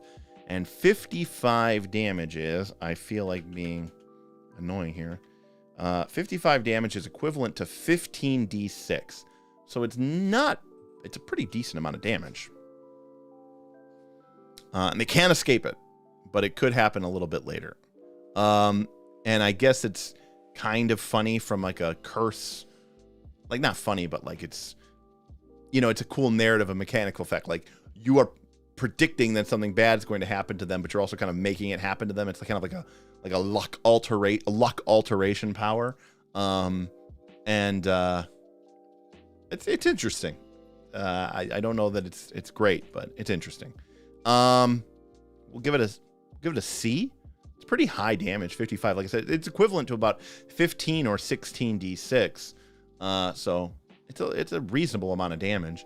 The fact that it comes in at a d4 later kind of sucks, but it's kind of cool. And they can't get away from it. You know what it's great for? Like the enemy, you cast it on the enemy, and then like they're about to die, and then they like, haha, and then they like teleport away, and then like 2 rounds later they're dead. Like even though they teleported around. Yeah, that's true, Rope Mimic. That's another great reason to give it a C. If you roll a 4, it'll probably be dead before you even get to do the damage. I like the idea that the creature's dead. It's been dead for 2 rounds, and then suddenly like a piano falls on its corpse. That'd be pretty funny. All right. Next up is Lightning Storm. Not Lightning Bolt, Lightning Storm. Like a lot of these spells, this one's a little disappointing. It's 3 actions, summons a 20-foot burst, 120-foot range, but you can sustain it for up to a minute. That means a lot of actions. You're putting in 10 plus actions to sustain this over the course of a minute after dropping 3 initial actions. And what do you get? You get a vertical lightning bolt that deals 4d12 electricity damage. By the way, 4d12 electricity damage is the amount that lightning bolt does back at level 3. All the way back. If you have a lightning bolt at level 3, it does 4d12 damage. So this is giving you a level 3 lightning bolt. God damn it, the story. All right, I'm stopping. It's a stupid story. But, look, we're here tonight. We're having fun. We're hanging out. We've got, we got about 40 people in here, 35 people in here. And the channel is almost at 5,000 subs, which is really, really cool. But, it's hard to tell if you're being successful or not. And we went to Origins, and we were there to meet some patrons, and we had a lot of fun. I actually saw Professor Dungeon Master from Dungeon Craft. I didn't say hi because, who am I and who is he? Not like I was embarrassed to. I just didn't want to bother the guy. We're both at Origins. We're just here hanging out. But one day I was going to set up a podcast with some patrons. I ran back to my hotel to grab my podcasting gear. I was wearing my Knights of Last Call branded shirt, and I come up the stairs, and the lobby is full of people playing a variety of different games, and there's one group of people who look like they are being taught how to play. They're being taught how to play the Battlestar Galactica game, a game which I have extremely fond memories of. I have extremely fond convention memories of. Love the show, love the board game, somehow even more, and love some of my play experiences, which I've gotten to have with my friends with it. So, it's Origins, right? We're all toasting each other, and so, and plus I'm kind of annoying. So I kind of peek my head, into their area, and I go, "Oh, I love this game. It's so good." Because it's an older property and it's an older board game. It probably came out 10, 15 years ago at this point, honestly. And they were kind of startled that I kind of, jumped in and said, "Hey, this game's great. I'm thumbs up. I'm glad to see you playing it." But then the person who was explaining the game kind of looked me over, and then they saw the Knights and they said, "Hey, Knights of Last Call, Derek, right? Hey, nice to meet you. I love your channel." And then someone else at the table who was being taught the game was like, "Yeah, I really love your Pathfinder 2 content. It's really cool to see how you guys play the game, and I really appreciate all the instructional videos that you do." And I was like, "Hey, cool, awesome. Well, thanks for supporting the channel. Hopefully you guys are subscribed, and great to see you at Origins, and have a great time playing this awesome game." And I went on my way. But not that it's like a big head thing moment, but it was kind of cool. And I was like, look, if that's ever going to happen, if I'm ever going to get recognized, it's going to be at Origins, or Gen Con. It's not going to be out on the street. I'm not going to have Rivo, I'm not going to have, people like Reaper Grimm in here going, "Hey, listen, man, this is what I think. Here's $20. I love you. I'm not going to have, people like, Maddie, throwing me money. I'm going to just have these are patrons. These are people who support the channel. Of course, they're going to say hi. But to have a complete stranger who wasn't a patron recognize us, recognize the channel, recognize me, and give me a cool shout out and say they like the content. Because I was also that was 50-50. I was like, if someone does recognize me, are they going to be like, "You're an asshat"? I was like, that is actually a possibility. So it was cool to kind of get that little bit of name recognition. So it was kind of neat. Anyways, that's my story. Okay, lightning storm. So basically you're getting one lightning bolt, level 3 lightning bolt. And if you cast it outdoors, you get 2 lightning bolts. Now keep in mind, it's a vertical lightning bolt. It's a vertical lightning bolt. So in my mind, that means you can only target 1 square. I mean, obviously, if you somehow have a bunch of 3-dimensional flying creatures that are all in a vertical line, then you can hit them. But you're dropping lightning bolts down. This isn't even like a horizontal lightning bolt. That sucks. I mean, again, there's some weird situation where you're fighting a ton of flyers outside. They're somehow all in, because, by the way, it's not even that as good as that sounds, because the lightning bolt could come out, but it says, no, it has to be a vertical line. So you would have to have flying creatures that are stacked on top of each other. Like, if they were flying, and, one was here, and one was here, and you could have, a lightning bolt come down at an angle, which is kind of also how lightning bolt cans work, that would be cool, but it has to be vertical.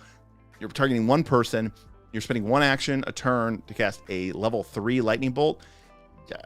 not that cool or great. That's a lot of actions to put in this spell. I mean, I agree by this level, don't you have a free sustain? Number one, no, it's not that's not a class feature, okay? My cleric is level 15. They don't have a free sustain, so I don't know. Don't like this spell. D.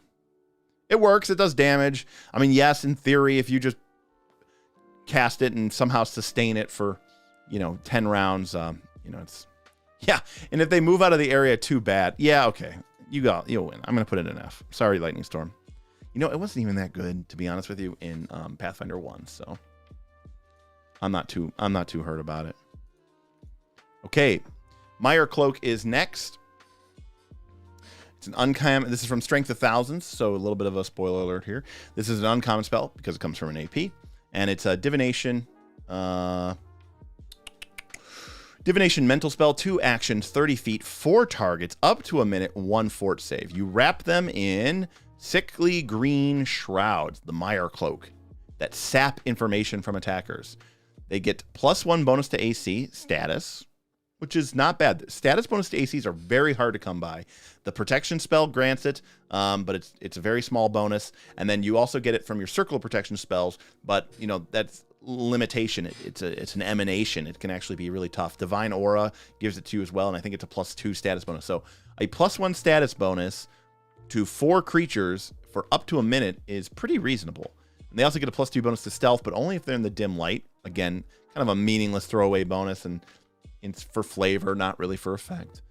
If a creature deals damage in melee or touches a cloaked creature, the cloak wraps around the attacker, temporarily connecting the psyches of the cloaked creature and the attacker, and violently pry information from their mind. Okay, we're in a weird world here where this is buffing my AC, giving me a bonus in the dark, and sucking information from their minds. Who makes these spells? Do they have like a Mad Lib generator? Do they just say, let me put together a bunch of conditions and effects from the Pathfinder 2 game, and I'm just going to pull these things out of a hat? They take 2d8 mental damage, which is mostly irrelevant, and they must take a will save, and then afterwards, then the spell ends. Ugh. So it's a protection spell until someone tries to hit you, and then it tries to suck information from their mind, and then you lose the spell because it ends. And it's 2d8 damage. If they succeed, they only take half. If they fail, they take the full 2d8 damage. They become sickened 1, which is not nothing. And the cloaked creature gleans a piece of information from the mind of the attacker. The details and extent of this information is at the GM's discretion. And if they critically fail, they're sickened 2. What a weird spell. So it's a sickly green cloak, which gives you a buff. It's a green shroud that gives you a buff to your AC, a bonus to stealth in the dark. Jason B tipped $10. Mushrooms. A ton of mushrooms makes these spells. But I like the hat idea, we'll try that next time. I haven't played Strength of Thousands. Thank you, Jason B. That makes a lot more sense. Psychedelics explains it.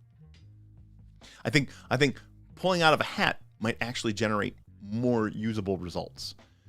I'm going to agree with Brothleth on this one. It's a D. It does something, but it does it terribly. And if you try to tell me that this is flavorful, you are crazy. This is a kitchen sink spell. I don't even know what this spell is. It's weird. It's strange. It doesn't even make sense. There's no cool flavor to this. It just sounds like a random bunch of nonsense. Again, maybe it's very specific about Strength of Thousands. Yeah, Strength of Thousands is a weird magic AP. I can buy that, but... All right, Moon Frenzy. So we've got a primal only spell, which is 2 actions, 30 feet, 1 minute duration, and up to 5 creatures. So what is this spell? It's the AoE werewolf buff. So lycanthrope buff. A feral aspect overcomes targets up to 5, making them tough and savage. Targets gain 5 temporary hit points, plus 10 status bonus to their speed. You probably have your one a long strider, but that's okay. And a weakness to 5 silver. whatever. We don't care about that. If the GM is attacking you with silver weapons, he's cheating. They also grow vicious claws and fangs, which are unarmed attacks. They deal 2d8 piercing damage, less than your weapon.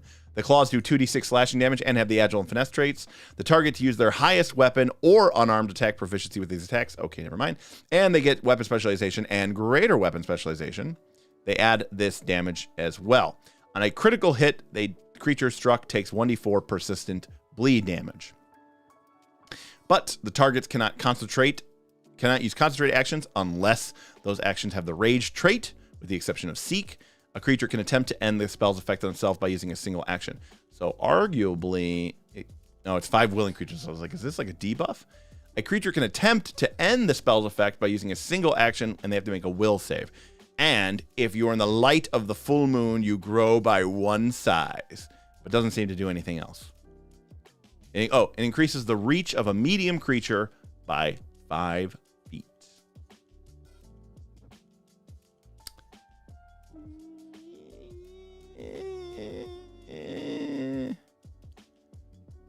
Spelled kind of not great. Yeah. So spellcasters can't cast. Everybody gets a bunch of mediocre fang and claw attacks when they probably have weapons that are just as good. I believe it would work with hand wraps of mighty blows, I think. Imagine if hirelings were a thing. All right, I'm going to turn you all into werewolf now.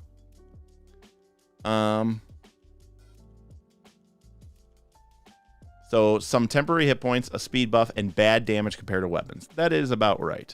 I don't know. I'll put it at C. Like, if you didn't have weapons, if somehow you've lost your weapons, you've been taken prisoner or something like that, like, it's okay. 5 temporary hit points is like, what is that? Like, at this level, you're level 9, you're getting hit for 40 or 50 a hit. Like, 5 temporary hit points is like absolutely nothing. Plus 10 bonus to your speed is reasonable. It's like casting Longstrider on the party. Yeah, I'm not. The 5 temporary hit points is just not doing it for me. We'll go down to D for Moon Frenzy. Sorry, Moon Frenzy. Okay, we've got another Polymorph spell, which I've generally speaking been pretty impressed with. So Aberrant form got us a B. Let's see what we get for the plant form, which again is primal only. Rope Mimic says it's a D for sure, so we'll go over. Yes, another reminder that size categories doing things is now entirely based on the effect writer remembering to make it do something. That's correct. There's absolutely no effect to being large or medium unless the spell effect writer says so. But all right, so we got a standard battle form here. You 1 minute duration, 2 actions, primal. You turn into a large plant battle form. When this spell is cast, choose Arboreal, Fly Trap, or Shambler. So only 3 options. You get AC 19 plus your level. So 19 would be the equivalent of being trained in full plate plus 1. So that's pretty good. I mean, that's about short of the champion. You're pretty much going to have the best AC, which would be trained plus 6 plus 1 for this level. So that's pretty good.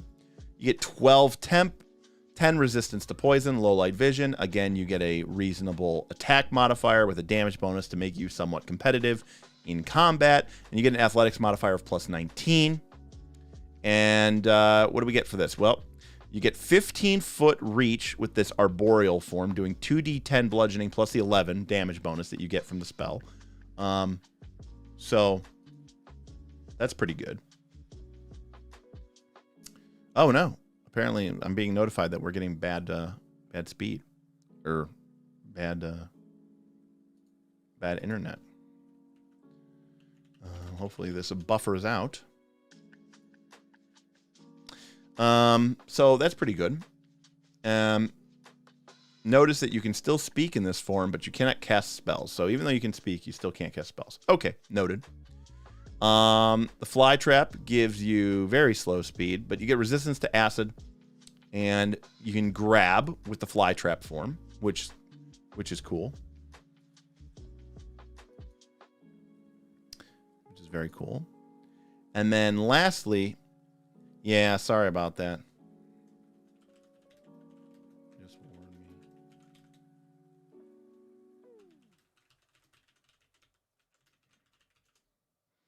So sorry about that if the video is getting choppy, but yeah, YouTube just told me that my internet connection is potentially having problems. So I don't know if it's me or if it's the YouTube server, but we're gonna keep going here, and we'll hopefully pick it up. All right. So anyways, so the Arboreal has good reach, good damage, and you can even still speak. The Fly Trap, it's pretty slow, but in the Fly Trap form, not only would you have resistance 10 to poison, you'd have resistance 10 to acid, which is pretty reasonable, and you get that ability to plus grab, which is great. And then the Shambler picks up an additional 10 points of electricity damage. So now you're talking about 10 resist poison, 10 resist electricity, and you get this Vine attack, which is 15-foot reach. That's a lot of versatility. The damage is pretty good. You get some versatility here with range, reach, different resistances, high damage, plus grab. Overall, I think this is pretty good. And then it heightens in one level. You know. Yeah, Plant Form was one of the few forms in first edition that could cast, so of course they had to nerf it. Yeah, I mean, they can't have you be as good as a, melee caster and then still as a melee attacker and then still be a caster. So overall, though, I'm pretty happy with Plant Form. I think, like Aberrant Form, it's got some cool forms that do some cool things. And if you really want to mix it up as a caster, again, I've been pretty impressed with the power of the battle forms from the Polymorph line. So we're going to be giving that one a good one as well. All right. I'm watching my stream health settings here. They keep dropping from poor to healthy, from poor to healthy. So I apologize if it's bad. Yeah,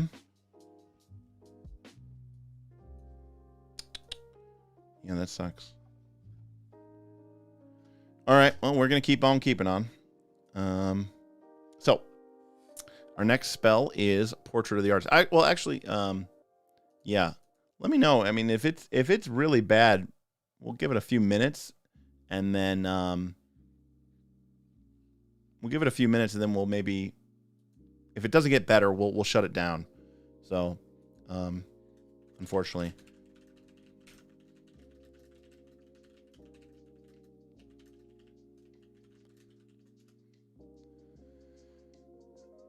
Yeah.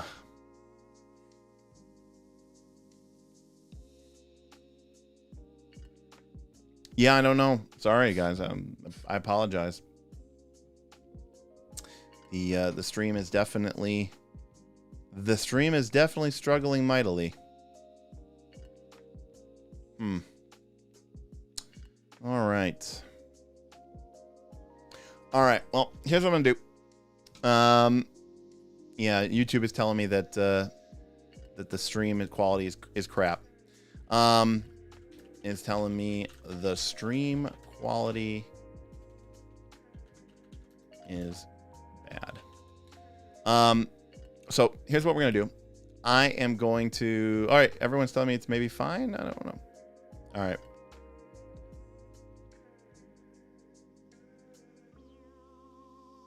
All right. Interesting. Okay. If it gets bad again and we start having problems, you just let me know, and then we'll hopefully it was just like a hiccup on the network, and then we can go from there. But if it does have a problem, let me know and we'll end it so that we don't have any problems. Okay, so Portrait of the Artist is an occult spell, illusion visual. It casts for 1 minute, 1 hour, so not a combat spell. It's from Secrets of Magic. You change your appearance to look like a well-known artist, talented at a craft, such as a painter, singer, orator, and effects of merely an illusion. Additionally, you appear to mimic their skill, but even those appearances are an illusion. This is a very weird spell. It makes people think that you're good at being a performer. The spell can't grant you any special benefits from abilities such as that takes such a skill, such as a performance check, such as a lingering performance focus spell. Using the spell to maintain the ruse long enough to earn income is quite difficult. Well, it lasts an hour. What a weird spell. So this is illusory disguise, but you can be a specific individual, but it also makes it so that people think you are good at being an artist. I have no idea what to I have no idea how to even classify this spell or begin to even think about this spell. This spell is in the what this spell is in the what the fuck tier. I don't even know why this spell exists or what it's doing here. But this is an S tier what the fuck spell. Here's the crazy thing, Strat. It's from Secrets of Magic. It's not from an AP. It's not from an AP. That's crazy. It's from Secrets of Magic. Yeah, I don't know. If you need to impersonate a famous artist and looking like them isn't enough, you also need to be able to impersonate their skill at their art, and you only need to do it for an hour. This is an S tier spell. So, boom. There we go.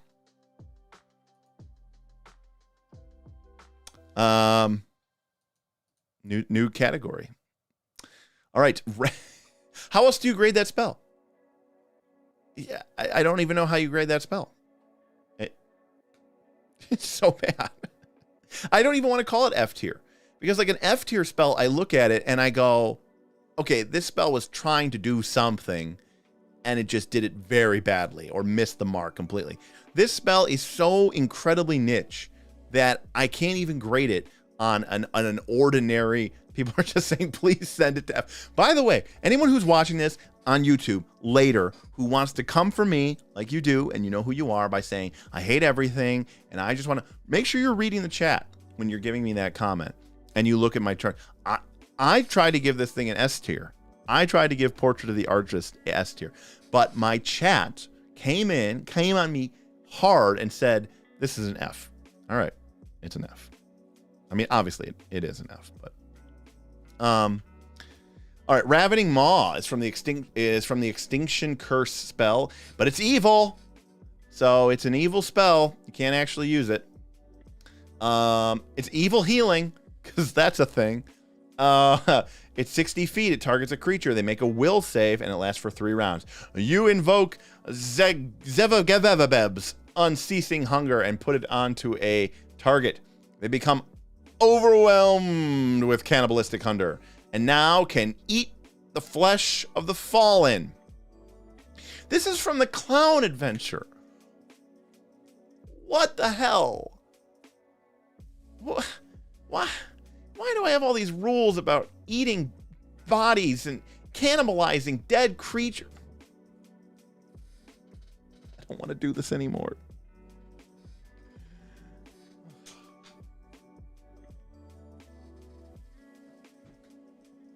But here's the thing.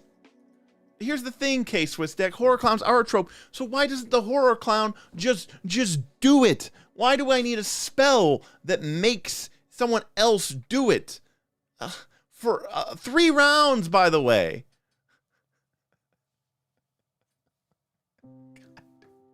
And like, I need to know that when you're cannibalizing the fallen, that it has the manipulate trait. I'm just saying. Has the manipulate trait. That might trigger a reaction. Well, it's evil. It's a GM spell. C. Okay. Are you happy? Okay. Moving on. Repelling Pulse. It's a Secret to Magic spell. It's 2 feet, 30-foot emanation. You unleash a powerful burst of telekinetic energy, and the pulse violently hurls creatures away from you. Each creature in the area takes 7d10 force damage, which is pretty good, and a 30-foot emanation, which is pretty good, for 2 actions, which is pretty good. If they fail, they take the full damage, and they're pushed 10 feet away from you. If they critically fail, they take double damage, they're pushed 20 feet, and they fall prone. Very, very nice. Obviously, the problem with this spell is you hit your allies with it, and it's point blank. But it's cool. It's powerful. 7d10 is a good amount of damage. 30-foot emanation could potentially be a huge swath of area. And I agree with the templating on that. Depending on its reflex save is much better templating than, and it has to make a reflex save. I completely agree with you. You'll also note that it does not say to make a basic reflex save, because this is not a basic reflex save. Unfortunately, it heightens at +2. I'd like to see it heighten at +1. Like, was it really a problem to make it just 1d10 per level, +5 feet per level? No, they're like, no, I think it needs to be at the level of Meteor Swarm in order to push it back 10 feet. 10 feet. So obviously this has certain, restrictions on the fact that, you can't just, you can't just cast this in the middle of a party. So it has that problem. But and the damage is good, and the emanation is good, and the 10 feet push could potentially cause them to have to use another action to get in, with you. And I like the spell. I think it's cool. I like it at B. I think it's a fun spell. It's cool. It's neat. It feels powerful. You could see like a Magus or something, or a high-level wizard casting it. It's pretty cool. Rip the Spirit, also known as RIP the Spirit, also known as going through these spells. I literally read that as like, rest in peace, the spirit. And I was like, yes, I understand what this spell does. I don't even need to read it because I already know what this spell is. We got a variable action spell, 30-foot, one creature can use supernaturally rip the spirit from a living creature's body, dooming the target to pain and death. Okay, and I mean this with all seriousness. What? Was it so bad at Paizo? Like, I get it. Like, the working conditions were horrible from everything I've read. They needed a union. They needed representation. They needed to be, paid more. But you read these spells, and it becomes very apparent to me how much anger and hate and angst that these people had for us and for the game that they were working on and for their employer. Because, there's, they always say that there's, you can see a bit of the artist in the art, right? And I read that spell and I think about my life and I think, no, I would never write that spell. I would never write it like that. And I would definitely never phrase it in that exact phrase. Only someone who's truly pained, is only someone who knows pain is gonna write this. Okay, they take 5d6 negative energy damage, which is bad, depending on its basic fortitude save. And again, I do like the templating of this spell a lot better.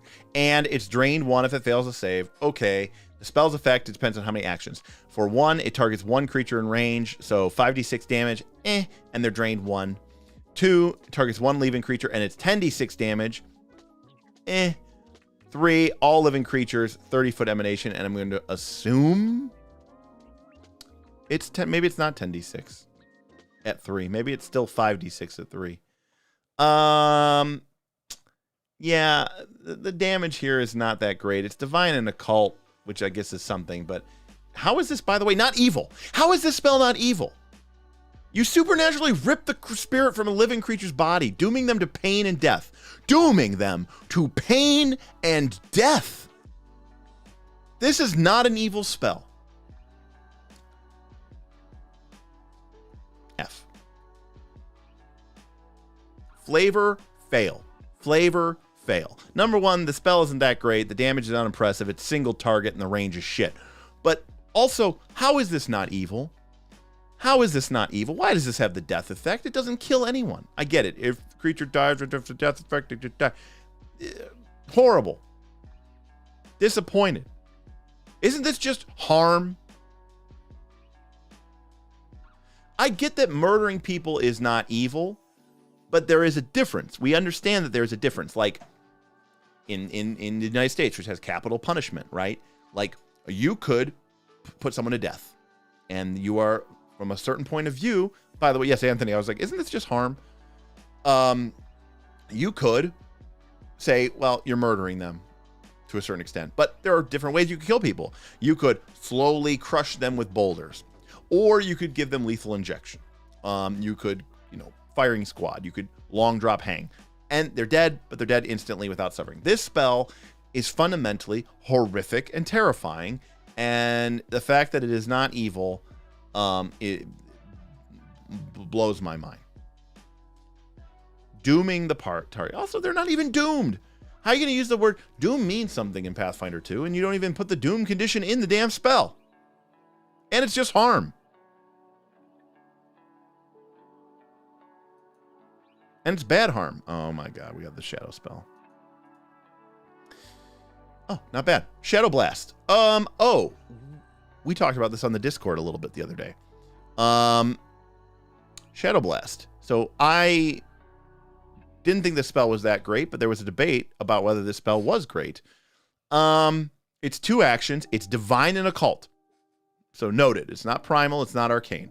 It's not primal, and it's not arcane. You choose acid, bludgeoning, cold, electricity, fire, force, piercing, slasher, sonic. So you choose basically any of the damage types, and then you choose a short cone, a small burst, or a short line, and it deals 5d8 damage of the type to each creature in the area. Now, obviously, 5d8 damage is probably equivalent to, what is that equivalent to? Like 7-ish d6 damage. So kind of on line with Flame Strike's damage, right? Maybe a little bit less. But you can pick any damage type. And in theory, or in hope, they have a weakness to that. Now, what is weakness? Well, weakness is going to be what? Weakness 5? Weakness 10? So you're talking about maybe doing... Let's do the math on this, okay? We'll do the math here on the chat, right? So we know that at this level, 5, a fireball does 10d6 damage, right? And we know that that's 35 damage, okay? So we know that that's fireball, okay? So what about Cone of Cold, which is 12d6 damage? Well, okay, we know that that's 42 damage. So we know that these do this damage. Now, we know Fireball has an incredible range, and we know that it has a very large area of effect. We know that Cone of Cold has a very powerful cone, or very good amount of damage, and it's a long cone. So from that perspective, this spell's already down a bit. But what is it doing? It's doing 5d8 damage. So what is 5d8? Well, 5d8 is 22. Okay? So 5d8 damage is 22 damage. So already, baseline, if the creature has weakness 5 or 10, it is still not doing as much damage as a lightning bolt or a fireball or a Cone of Cold would. Okay? So that already is kind of disappointing. Now, granted, it does have flexibility, so that is worth saying something. But there's a key component to this spell, and it's right here. Now, I've played a lot of competitive games, and from a certain perspective, combat in Pathfinder 2 is kind of a competitive element, right? They get to pick their best spell.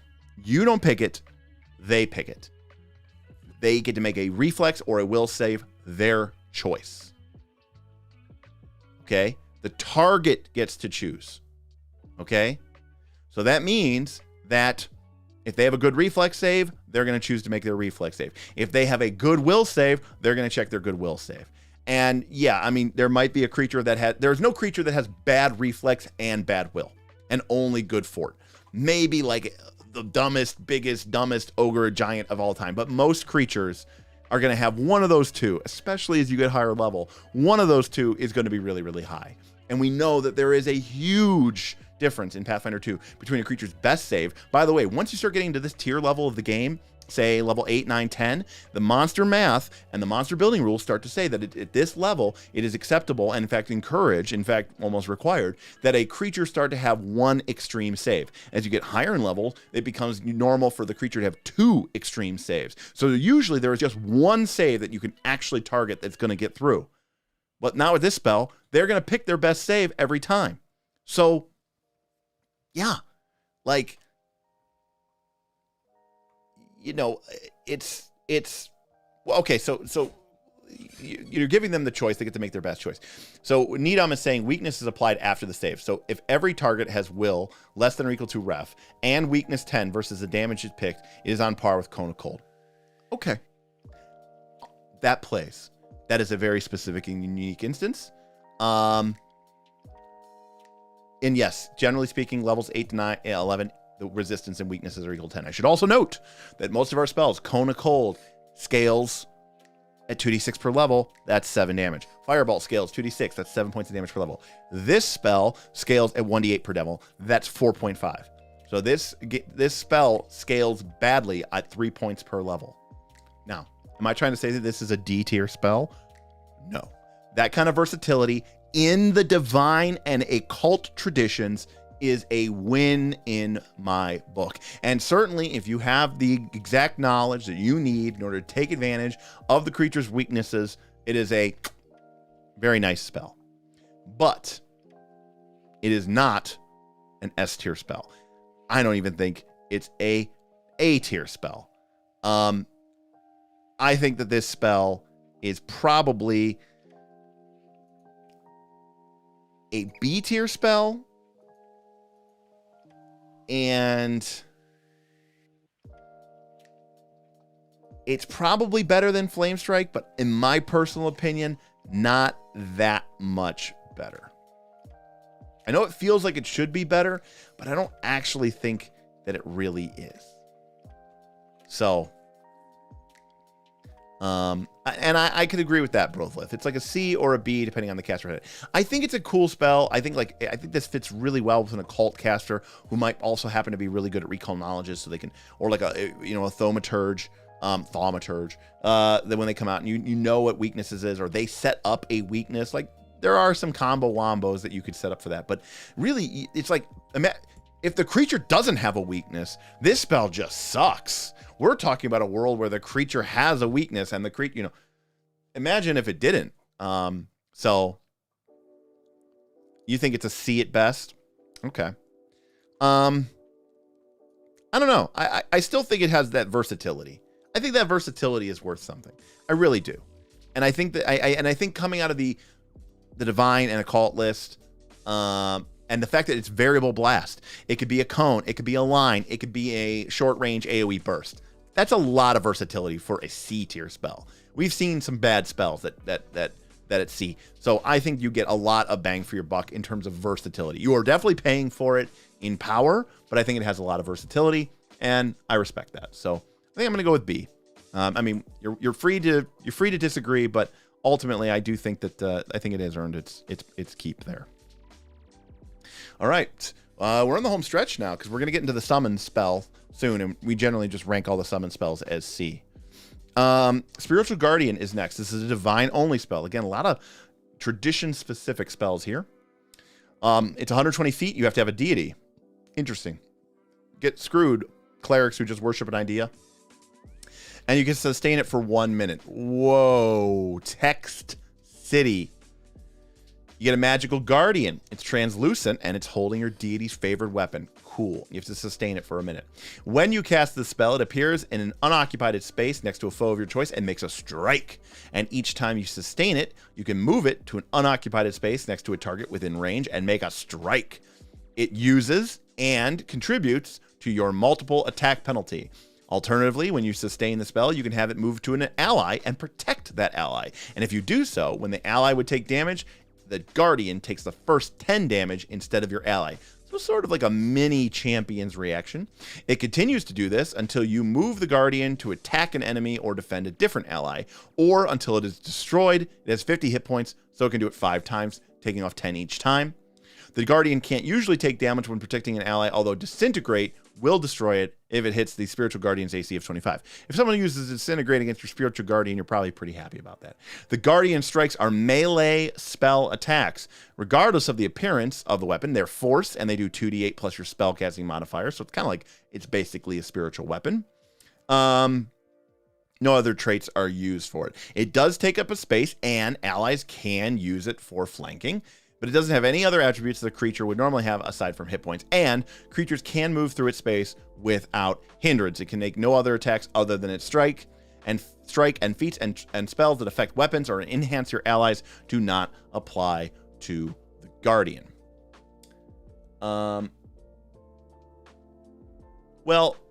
I want to point out the Spiritual Guardian's AC doesn't scale with higher level spell slots. That's okay. No one can attack it anyways. It says the Guardian cannot usually take damage, although a Disintegrate hits it if it hits AC. Again, I'm not really worried about its AC not scaling. It is a mouthful, but basically what this spell is it's a sustained spiritual weapon, or it's kind of a protective shield.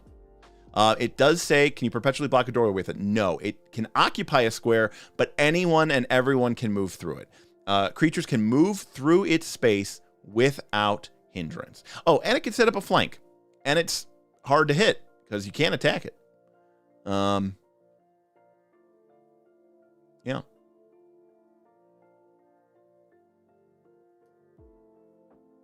Oh, you can attack it. Okay. It's just weirdly written the way it does. It has 50 hit points and cannot recover hit points, and it hits the Guardian of AC 25. It's just automatically destroyed if it hits the AC of 25. Anyways, if people are attacking my Spiritual Guardian, go for it. This spell seems fine. I don't think it's particularly amazing, but it's a cool cleric spell. It's 2 actions. If you have the action to cast to sustain this, like, having it flit around and make some spell attacks. I mean, it attacks using your spellcasting modifier, which we know isn't as good, but you might get some hits in there and do a little bit of force damage, and you probably use it for defense most of the time. Taking 10 off, protecting an ally that's pretty okay. It doesn't seem to have reaction, so I think it can just take off. Yeah, it says if you do so, each time the ally would take damage, the Guardian takes the first 10 off. And that doesn't use a reaction or anything like that. So that could actually protect an ally multiple times in a turn. So I think that's pretty cool.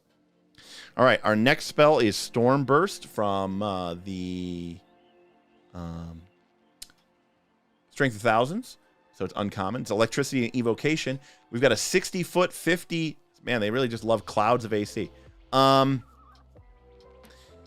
60-foot range, 15-foot burst, so not super great. Your voice projects like crackling thunder as you summon a storm, creating a fearsome surge of lightning and wind that does 66 electricity damage.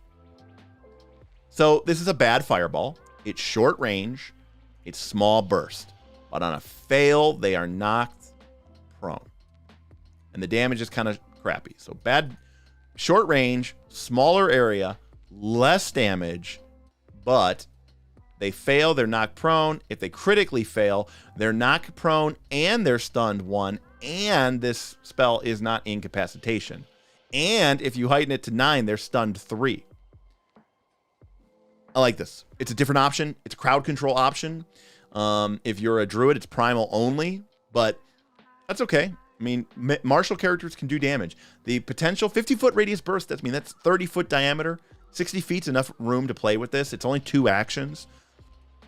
I think if you hit a couple enemies with this and, you do some damage across the battlefield, but you knock a bunch of people prone, that's a ton of actions recovered. And if they do manage to crit fail, double damage, knock prone, stun 1, wow, that's winning. I mean, that is winning. That is solid. This is solid. I think this is an A tier spell. I mean, AoE damage proning with the upside of having a stun 1 sneak in there without having the incap tag on the spell, and then that heightens, not only do the damage creep up, but they get this stun 2. It is unfortunate. I probably would never heighten it though, because the damage going up you don't really care about, and the real benefit comes from the stun 2, stun 3, which only apply to the critically fail. So, but I think this spell is very cool. It's very thematic, very druidic. This massive thunderstorm, this blast of thunder and lightning that crush people to the ground, potentially stunning them. I think this spell's cool. I like it. So I give it the A. I like it. AoE prone is good stuff. Strange Geometry is next, and somehow has a fairly short description. All right, it's a 60-foot range, 3 actions, and it's occult only. Again, a lot of tradition-specific stuff here, which is 4 cubes, each 10 feet on a side. So you can create 4 10 by 10 by 10 cubes, and it lasts for a minute. You cause the area to appear to swell, bend, and break together in a twisting, bizarre spatial geometry. So, Doctor Strange, mirror dimension. Think Doctor Strange, mirror dimension. Except it's an illusion, not an actual dimension. Okay. The cubes cannot be adjacent to each other. A creature must attempt a will save if it's in one of the cubes when you cast the spell, or if it later enters one of the cubes with the following effects. If they succeed, they disbelieve the illusion. But if they fail, all terrain in the cubes is difficult terrain for the creature, including the air if the creature is flying or walls it's climbing. When the creature would exit one of the cubes, it exits from one randomly determined by the GM. This is a teleportation effect. It can exit from any edge of that cube it chooses. I'm just putting that F. This is just a stupid spell. This is just one of those... This spell is equivalent to people who... This is equivalent to people who, like, choose weird ancestries because they want to be, you know, just...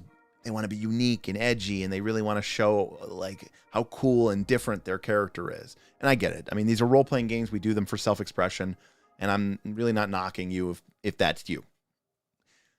But call it like it is, right? Like, this spell is for that player who wants to just be weird and wants to just be like, look at me messing with everybody. It's so funny how I'm just messing with everybody, and they're confused, and I'm not, and it's funny. And, you know, I'm the type of person who votes to name the boat Bodie McBoatface because I think it's funny how serious you take everything. It's one of those spells that really appeals to people who like to like almost like troll the game. And that's what this spell is.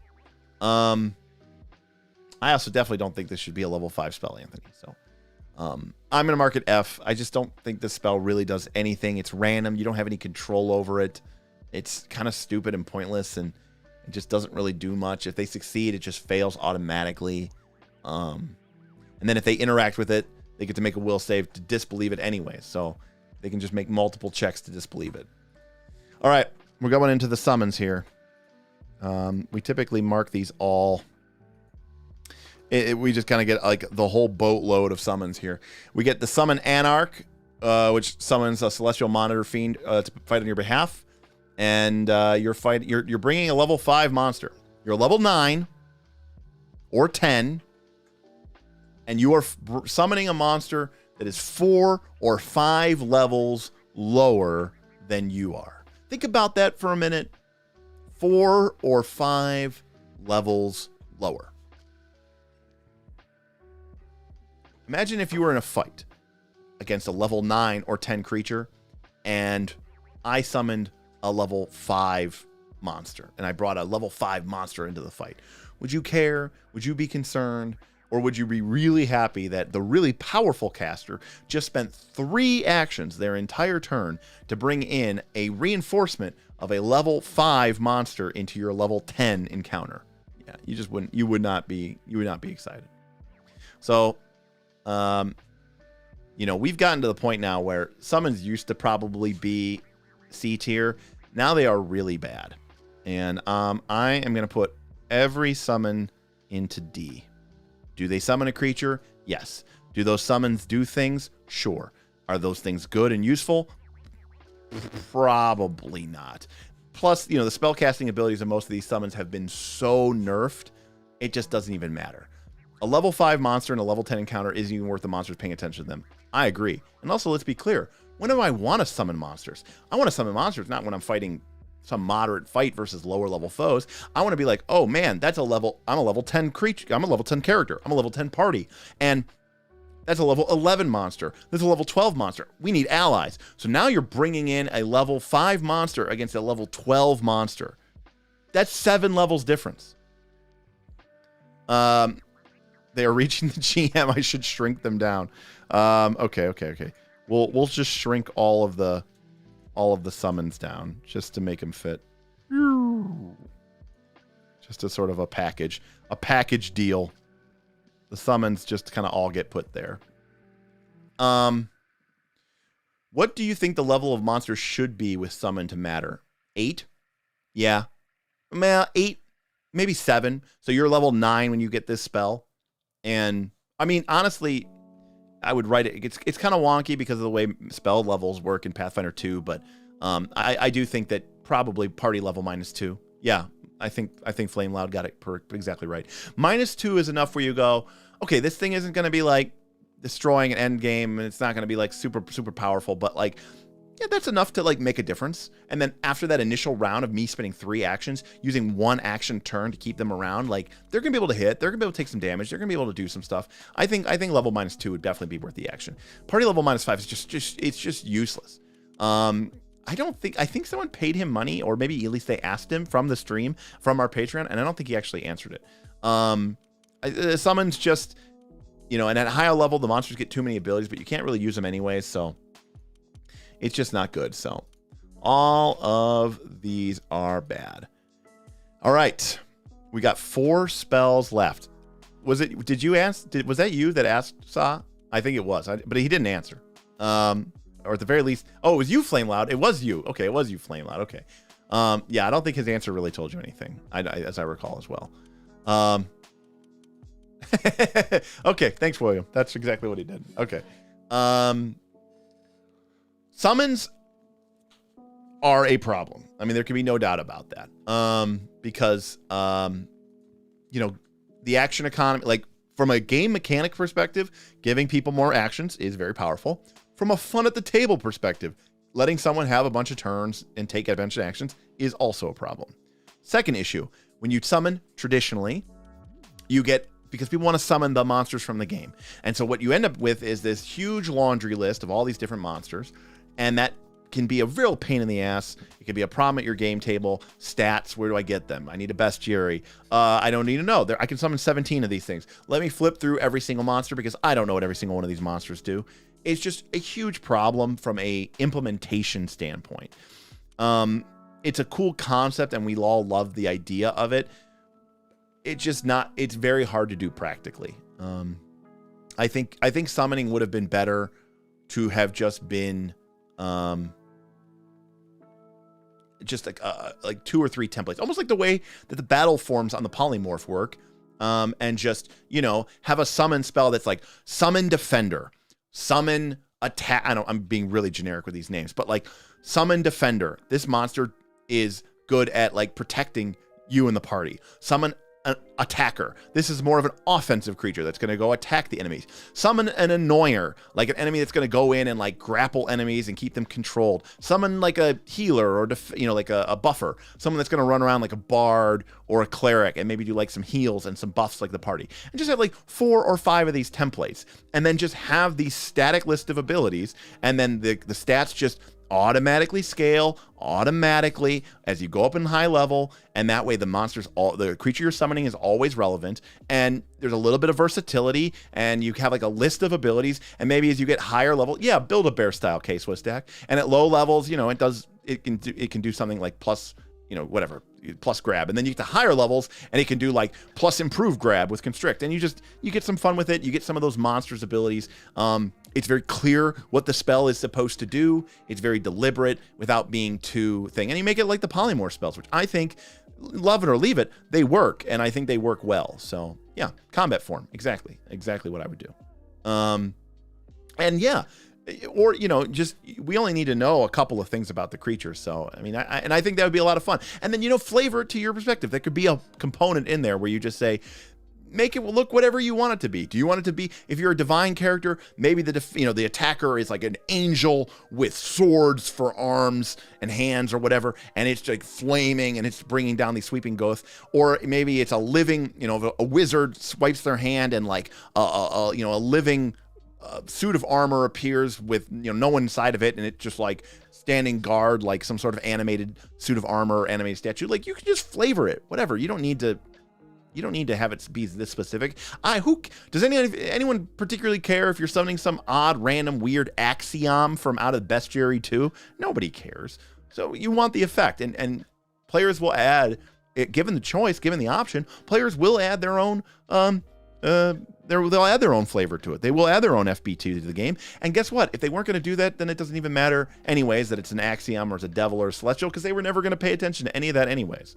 So, yeah. That's what I would do with that. So,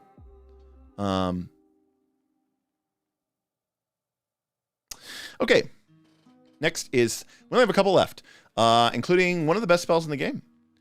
Synaptic Pulse is next. We got an incapacitation, and it is enchantment, and it is mental. So mental is a problem. It doesn't work against a lot of things. Incapacitation is an even bigger problem, so keep that in mind. And we have a 30-foot range. Yikes.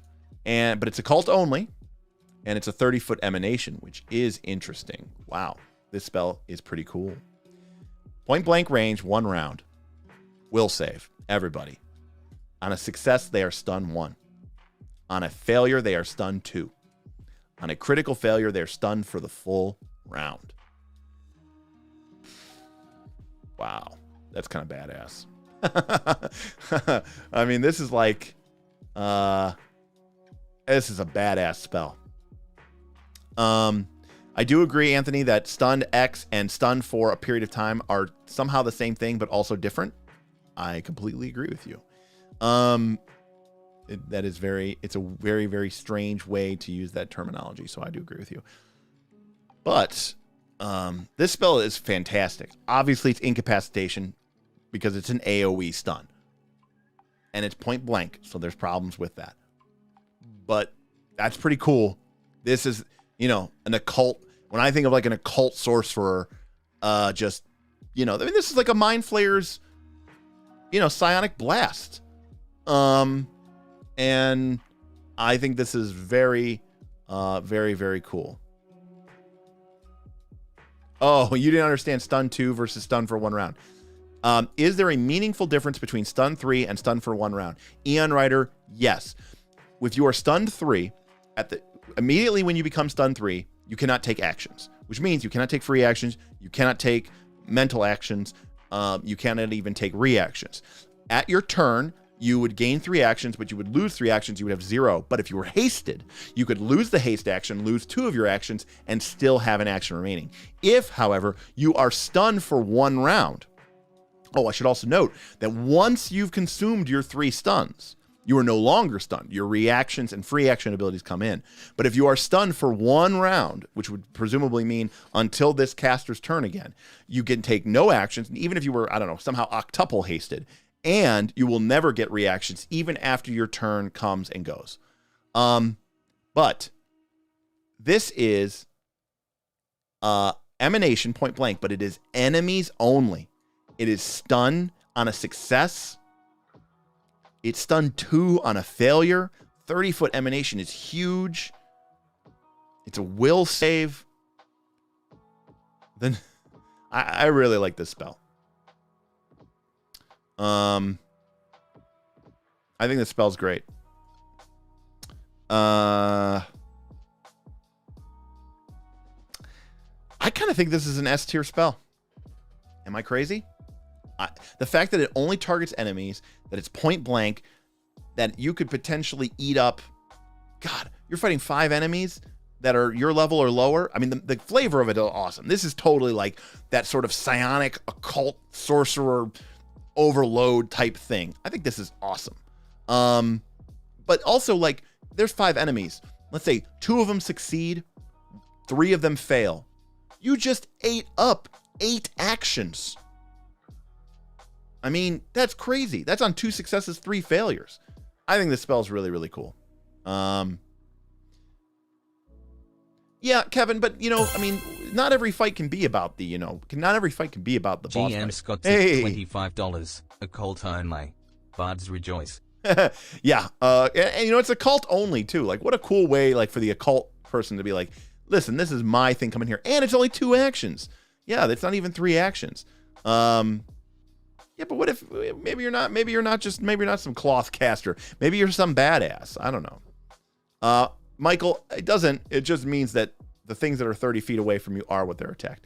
I thought we had a rule that no incap spell could be Esk. But this is AoE. The problem with incap spells is normally you're targeting one creature. And the creature that you would want to incap would be a boss monster. I don't view this as a boss monster in spell.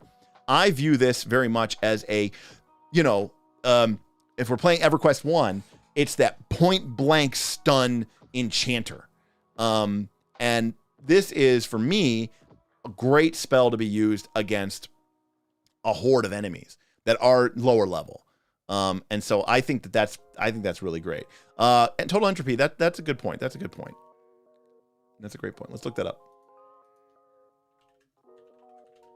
Because command, now keep in mind, remember, the cult only. So command is 30 feet will, and you can heighten it 5 to target 10 creatures. Now that's 10 creatures within 30 feet, which is basically the same as emanation. And since you're targeting, that's fine. If they succeed on the command, they are completely ineffective by the command. On the other hand, if they fail, they will either run away, release, drop prone, or stand in place. And they're only using a single action. So on the failure for this spell, they are losing 2 actions, whereas on the failure for command, they are losing 1. Now, obviously, if you knock them to prone, they're going to drop prone and then stand up, which is equivalently 2 actions. So, but on the success, they're completely unaffected, whereas with the synaptic pulse, they are still stunned 1. Anthony, that's correct. Because you're stunned for 1 round, the stun would start on the occult bard's turn. I cast this spell, everyone is stunned for 1 round, which would last until the start of my very next turn. The creature who critically failed would be stunned for the entire duration, which means even after its initiative order came and went, it would still be stunned, it would still not have a reaction, and it still couldn't do anything. It is very needlessly. Yeah, the duration 1 round is also kind of crazy because the whole point of stun is supposed to be that you're supposed to like stack up stuns, which by the way, they never use. They explain this whole thing, the way that stun works. We're like, well, a creature could be like stun 7, which means it would lose 3 actions, then 3 actions, and then 1 action on that 3rd turn, and then it would finally get its other 2. And you're like, oh, okay, so stun's something that's going to like build up and stack. No, it never even happens. It just never, they explain this whole system for stun and just never use it. Yeah, I think the fact that the quote unquote failure condition of this is stun 1 is pretty sweet. I like this spell, and the fact that it only targets enemies, I think is cool. I'm gonna give it an S. A for terrible templating error. I do like it. No, I like it. I like it. AoE stun, avoiding your party members is very powerful. All right, here we go. Synesthesia. I can never pronounce this one. Synesthesia. Well known to be one of the top tier debuffs in the game, and it is occult only. It's 30 feet, 1 creature, not incapacitation, and the creature gets distracted because you taste colors and you hear smells. They have to make a DC 5 flat check each time they use a concentration action. Otherwise, the action fails and is wasted. So 20% chance to fail spells and other concentration type actions. Everybody is concealed from them, which means that everyone can hide, and they have a 20% miss chance against every opponent. Or I should say a flat check DC 5 to hit anybody. And of course, they have trouble moving because they now hear sounds and see tastes, making them clumsy 3, which is a -3 penalty to reflex saves and to armor classes and to acrobatics checks and stealth checks, whatever that does, and range attacks, and a minus 10 status penalty to speeds. And if the monster succeeds at the saving throw, it's will, by the way, they're still affected just for 1 round. If they fail, they are locked in for the whole minute. And you can heighten it 4 plus 4 levels to 5 creatures, and it is not in cap. It is mental. It's not going to work against your mindless undead, your vermin, or your like constructs or golems. So, no in cap. Now, of course, there is always the option. We reserve the right to bust out the S+. It's there. Obviously, this spell is very powerful. Minus 3 penalty to your armor class, along with getting essentially a 20% miss chance on everybody, a penalty to your speed, and even if they pass the save, they are still affected by this for an entire round. This is a fantastic, boss killer, and exactly. I mean, the penalty to AC in this game is incredibly massive. I mean, just massive. And of course, if they fail the save, they're locked in, just like slow. There's no getting out of it. It's a minute, and that's it. There's no shaking it. And we're not even going to get to what happens if they critically fail. But and again, it's not incapacitation. So the question is, I do think this spell is S tier. And I also agree with GM Scott, right? I mean, obviously it makes sense, but the creatures that you're most likely going to want to cast this on are your tougher melee type characters. They tend to have lower will save. So, whereas like slow is fort save. So it's harder to cast on that big brute. This spell is easy to cast on the big brute. So really, I think the question for me is this spell, is Sin, is it S tier? Or is it the rare and vaunted S+ tier? That's true, Damien. That's a savage blow. Hit him with the Bone Mow, get him that big will penalty, hit him with the Synesthesia, and now they are freaking locked the frick out. That's just brutal, S+ because it's an illusion. It's not. It's a divination spell, Flame Loud. Believe it or not, it's a divination spell.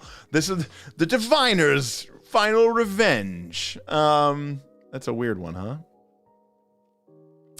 So, by the way, we only have 2 spells after this. Yeah, Flame Loud. Look, Flame, listen, I didn't make it up. They did. Somehow this is a divination spell. Nobody knows. I would think that this would be an enchantment, an illusion, something, but it's not. All right. So yeah, this is a great spell. Obviously, it's occult only. I know I came into these spell lists really not liking the occult list. It's still a little weird and weak for me, but honestly, I've been impressed with some of the spells. I mean, to be honest with you, I've been obviously, I knew Primal was great. I got to see Burl play as a Primal Sorcerer in the Rise of the Runelords campaign. Obviously, Arcane we knew was great, incredible. But Occult has really come in. It's got some really nice niche spells that are very powerful. It gets Magic Missile. It gets Soothe. Doesn't get Heal, but it gets Soothe.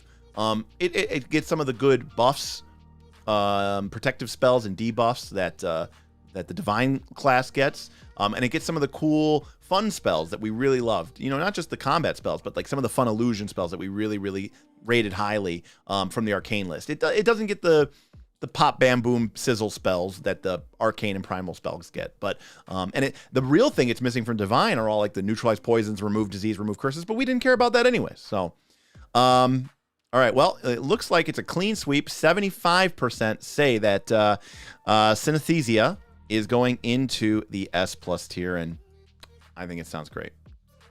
So solid, powerful debuff. Definitely something. And and the other nice thing about this spell is you don't need to heighten it for it to be good. It's not in cap. If you want to take it up to 9th level to do the mass AoE, that's awesome. But you can have level 7, 8, 9 spells, and so your level 5 spell slots are just so low level you don't even care about them or think about them anymore. And you can just keep this on a scroll. You can and just have 100 of them by the time you're level 15, if you really want to. And you can certainly afford to use the spell slots to just really debuff the hell out of people on this. Huge penalty and really powerful. So good stuff. We got 2 spells left. Tree Stride is our next one.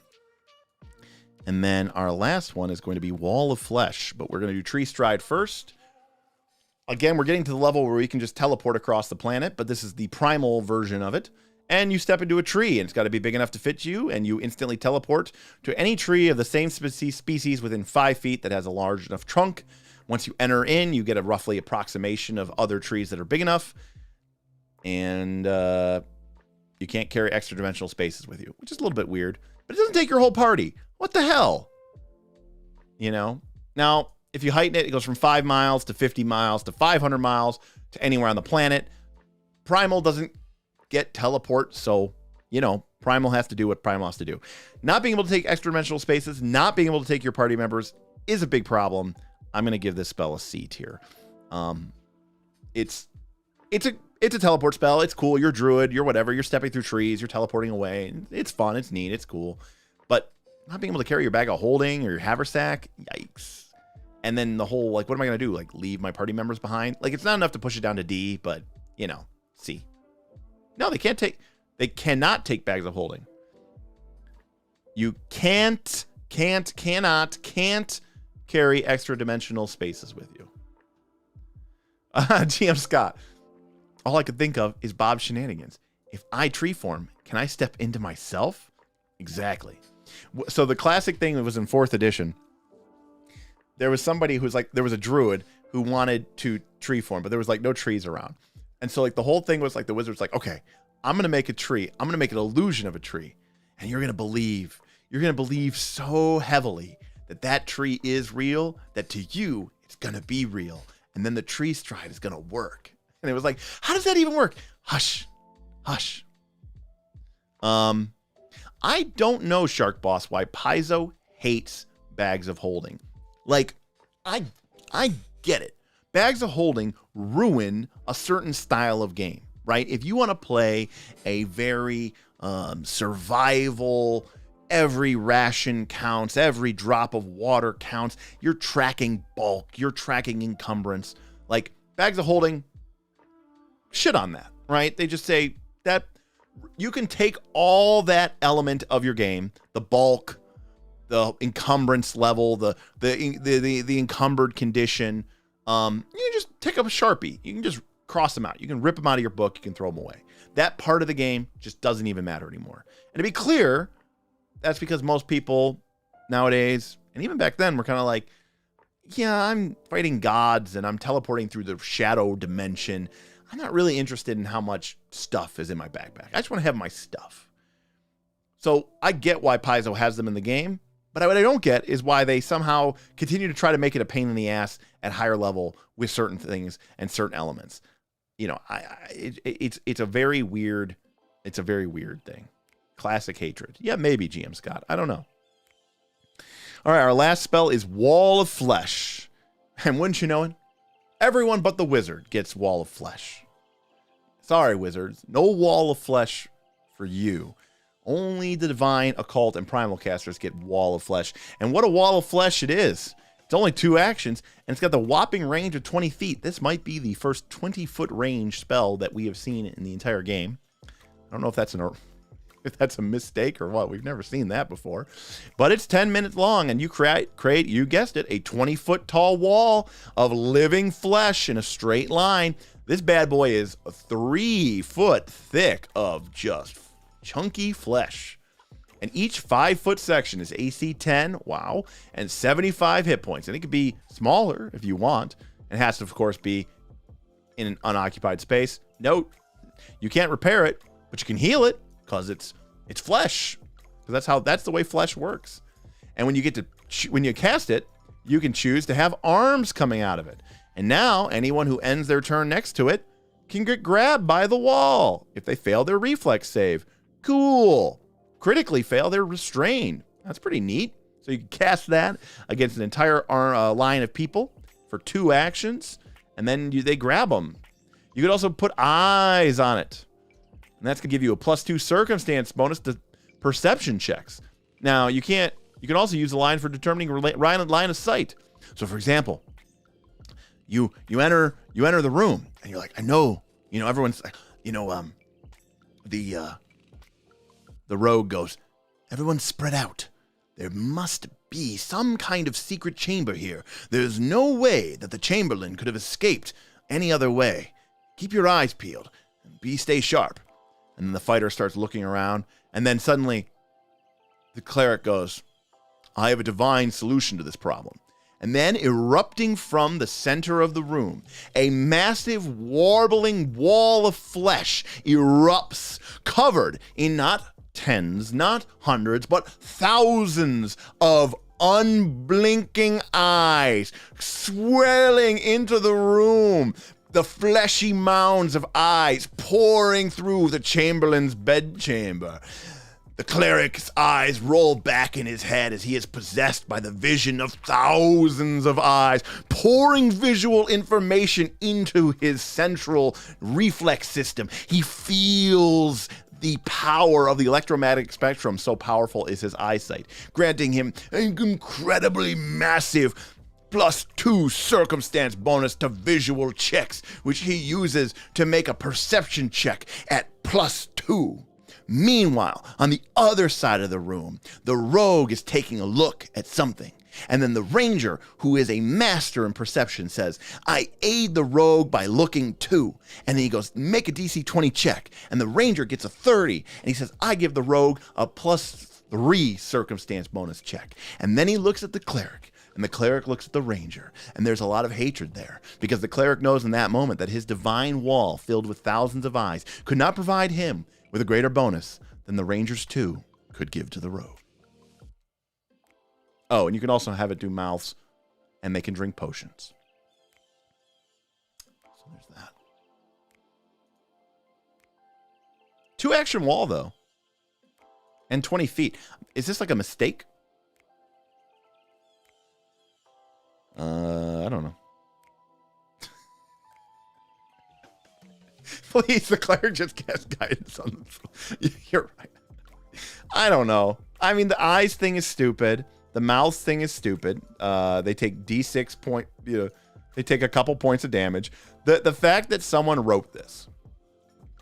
Listen, we're all friends here. A lot of you are members of our Patreon. My hope someday, when I feel confident enough, when the channel is in a stable enough position and we're able to, get to a world where we feel like we're ready, I think it would be really cool to make some sort of game or product for Pathfinder 2, or maybe our own game, a Kickstarter, or something that we hand out each month to our patrons. That would be awesome. And I'd love to work with some people who I may have met through this stream or through the Patreon, smart people with good ideas.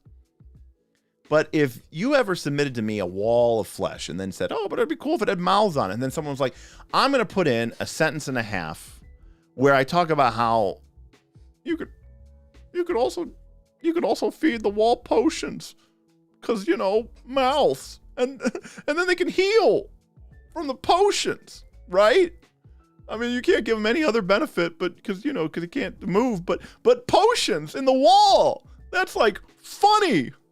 Because that's why we're playing this game. Like, what are we doing here? So, mouths, stupid. Eyes, stupid.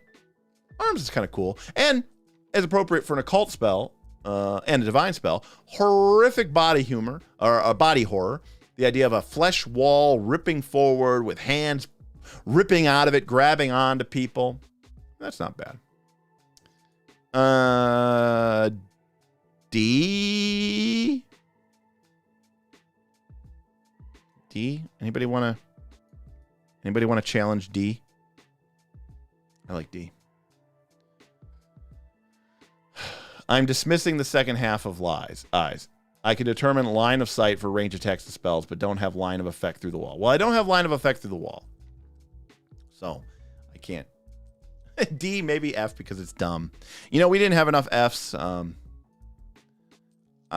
gonna leave it at D. I like that's this, Brandis. This is what I'm really talking about. I'm talking about the fact that somebody thought this was a good idea. All right. Well, we talked about this one earlier, but command is another nice one to note for level 5. If you are an arcane or a divine caster, you can heighten it up to 10 people. So that's pretty cool. Oh, yeah, the feet with walls. It's just stupid. It's just clear. You know, it's funny because, like, there's, like, you know, one of my favorite Magic the Gathering spells when I was younger was this Wall of Flesh, which was a Magic the Gathering spell. And I loved the art for this spell was legendary, you know? And, you know, what a cool spell. And it was a 0/6 wall that regenerated, you know? But we've come far and few between that. We really have. Anthony, is this the end of the level 5 list? It is. Believe it or not. You know, it's almost 10 o'clock, but we are done. That's it. Level 5 is donezo. We got them all. This right here was the level 5 spells that were not arcane and were level 5 and not a focus. And we believe we covered all of them. All our summons, Synaptic Pulse, Synesthesia, Tree Stride, Wall of Flesh. And that's it. That is all of our spells. So let's take a look at what we've got. Well, we've got an S+ spell, which is something to be noted. Occult only. Breath of Life, fantastic reaction. Divine only. I mean, this spell really makes... Other people might get Soothe, other people might get Heal, but boy, between Healing Font and access to Breath of Life, clerics are A tier. Anthony, not only did we do Arcane level 5, it took us 2 sessions to get through Arcane level 5. So that was the one where I was dressed, or not dressed, I was photoshopped as Doctor Strange casting a spell. Dreaming Potential, Derek's version gets an A. That doesn't really count. Stormburst A. So while we did get an S+, and we did get 2 S tier spells, basically we had 1 A tier spell. This was the AoE Druid spell that did a little bit of damage, well, a reasonable amount of damage, and then knocked people prone on failure, not critical failure, which is really great. It stunned them on critical failure, which was also really cool. We've got some cool battle forms in the form of plant form and aberrant form. The polymorphs spells were great. Blessing and Defiance, I liked. I don't know that the power was there, but it was a unique effect with a cool idea and concept, and I kind of gave it a little bit of a bone push up for that. Shadow Blast, versatile, not powerful. Versatile, not powerful. And Flame Strike, a cool divine option for doing damage and getting through that pesky fire resistance. So Command 5, A or S. It's not in cap, but it is linguistic, and the failure is the same if you make them flee or prone. Yeah, I mean, the problem is with Command, if they succeed at the save, nothing happens. So it's still probably an S tier. Going to 10 targets is nice. The linguistic can potentially be a problem. I will admit to that. So you know that will come up and that will get in you trouble sometimes. But you know, you can eat up a bunch of times, and the fleeing and the fleeing and having them knock prone can also potentially trigger reactions, which I think is where Command is really nice. But yeah. Linguistic, you have to be able to speak their language. A lot of creatures speak languages in Pathfinder 2. You just have to have them. But so that is something to be said. So I think that it's probably right there in that AS range, K-Swiss-Deck. I think it could be argued either way. See Invis goes up to 8 hours. That's nice. Invisibility Sphere, 1 hour. That is also nice too. That's what Gwildor used, I think.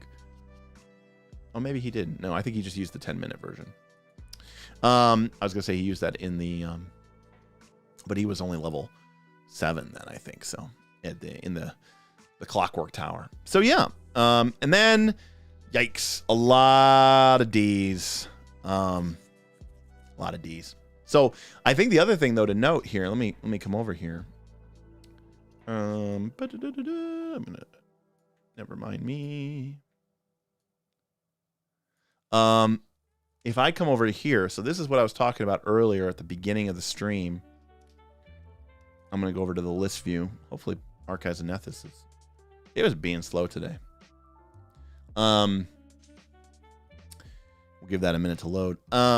But the overall level 5 seems pretty bad.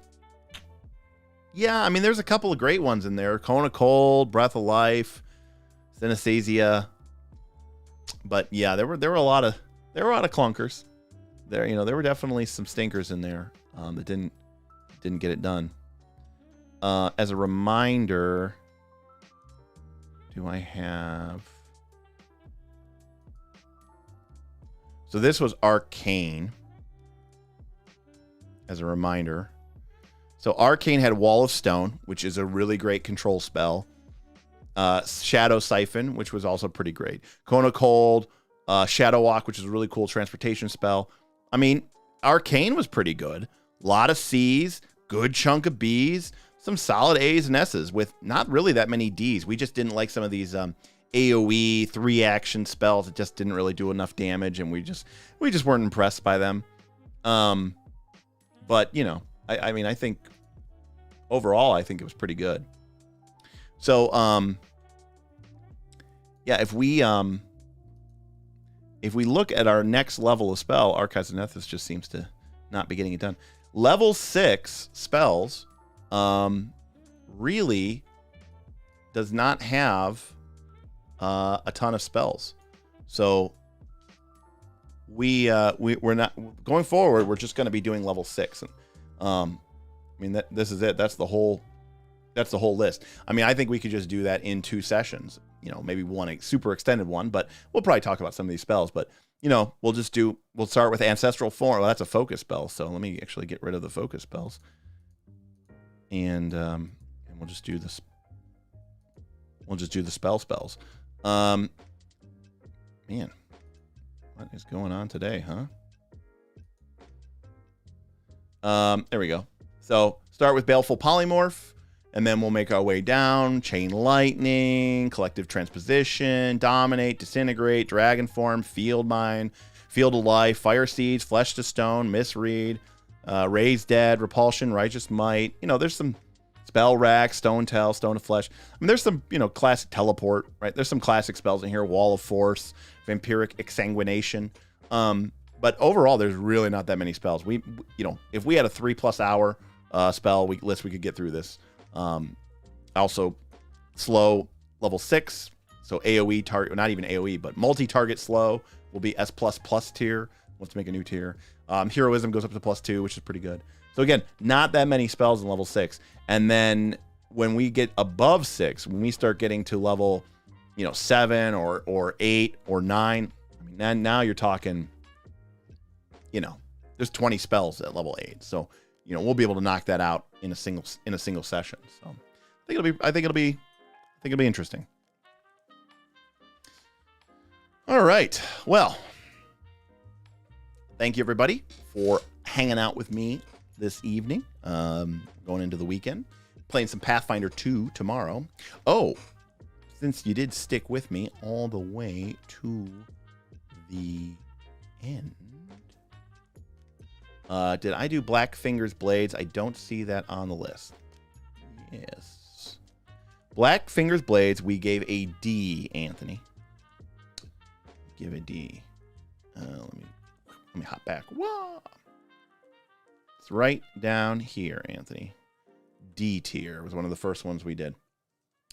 So I mentioned earlier that we were thinking about doing we're going to do a studio set for our non-Pathfinder 2 AP, which is going to be in person in our studio live, and we're also going to hopefully do some more in-person group stuff back at the studio.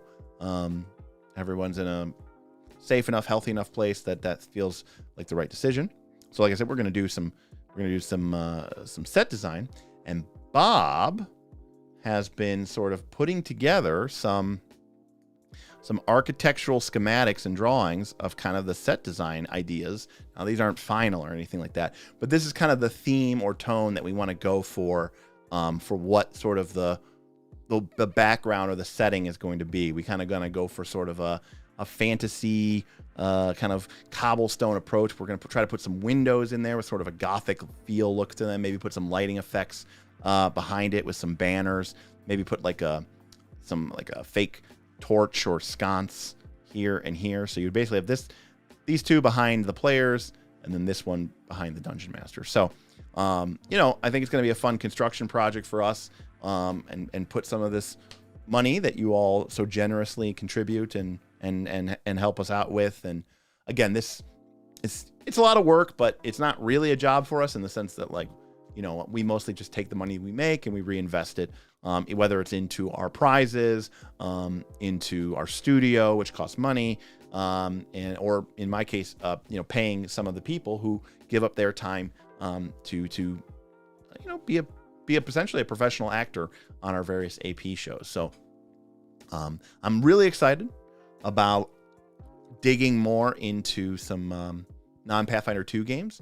Obviously, we, you know, just spent this entire 3 hours talking about Pathfinder 2, but, you know, there are a lot of other games out there, and there are a lot of other games that I like a lot, and I'm really excited about some of these new games like Root, and I love the, you know, even I haven't even played the game yet, and I want to hack it into a samurai game. I want to combine Legend of the Five Rings 5th edition with Root and sort of make a Legend of the Five Roots or something.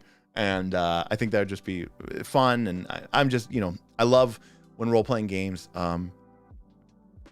make me think about how the mechanics are going to take me and my friends into an interesting direction. So Salvore said his Root books came in today. That's awesome. William Brandis says I might go Ronin and Root, right? Like they already have this class in Root. So, you know, maybe I'll do a live stream just about Root. We can talk about it. Maybe I'll do a video about it. I mean, you know, we're going to wrap up here, but I do have a question, which is, I think, I kind of wanted to know this for a while. And obviously you all are here. So,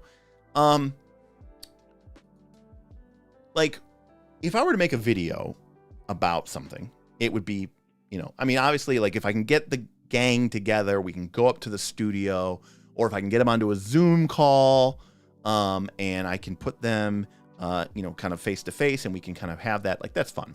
But, you know, I'm a single guy, no kids. It's easier for me.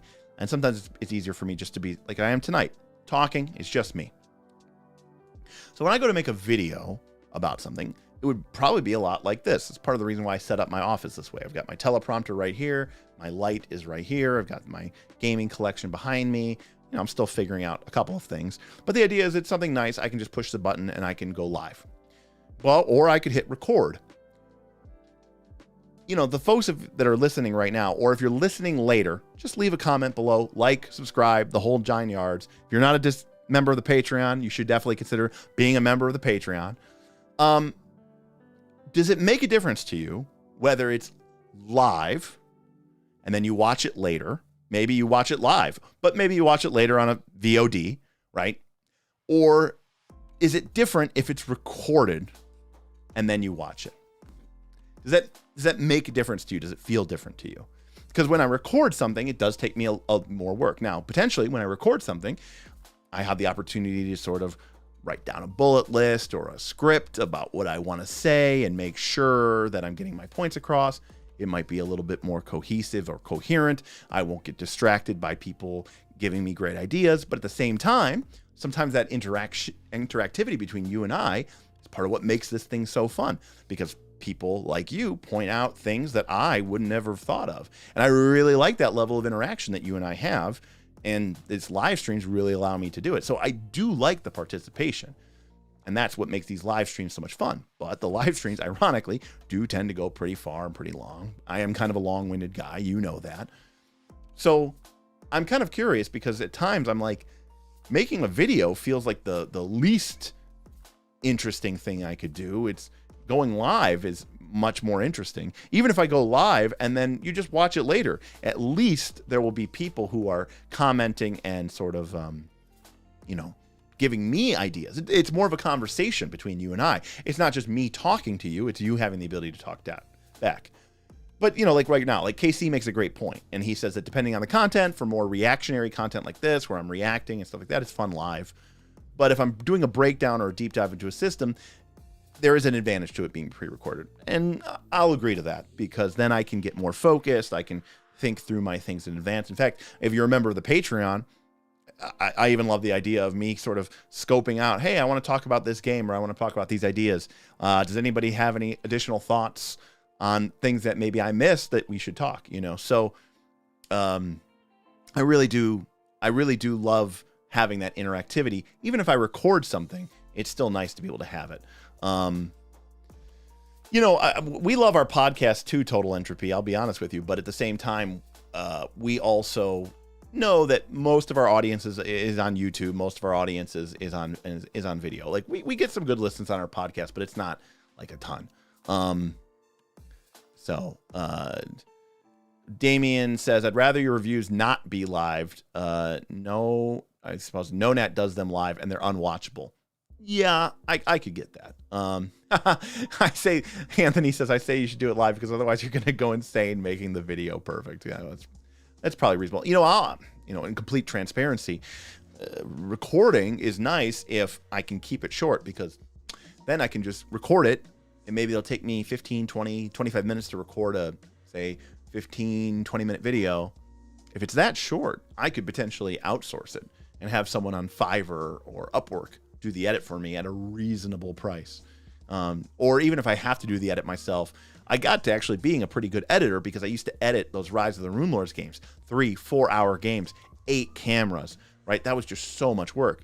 If it's one camera and it's just me, I'm reading off a script and I'm just basically cutting out the parts where I say, or I fuck up a line too much. Like, that's a lot easier. So yeah, I think there's value for both. And I will freely admit that I haven't figured out yet how to best use the YouTube platform.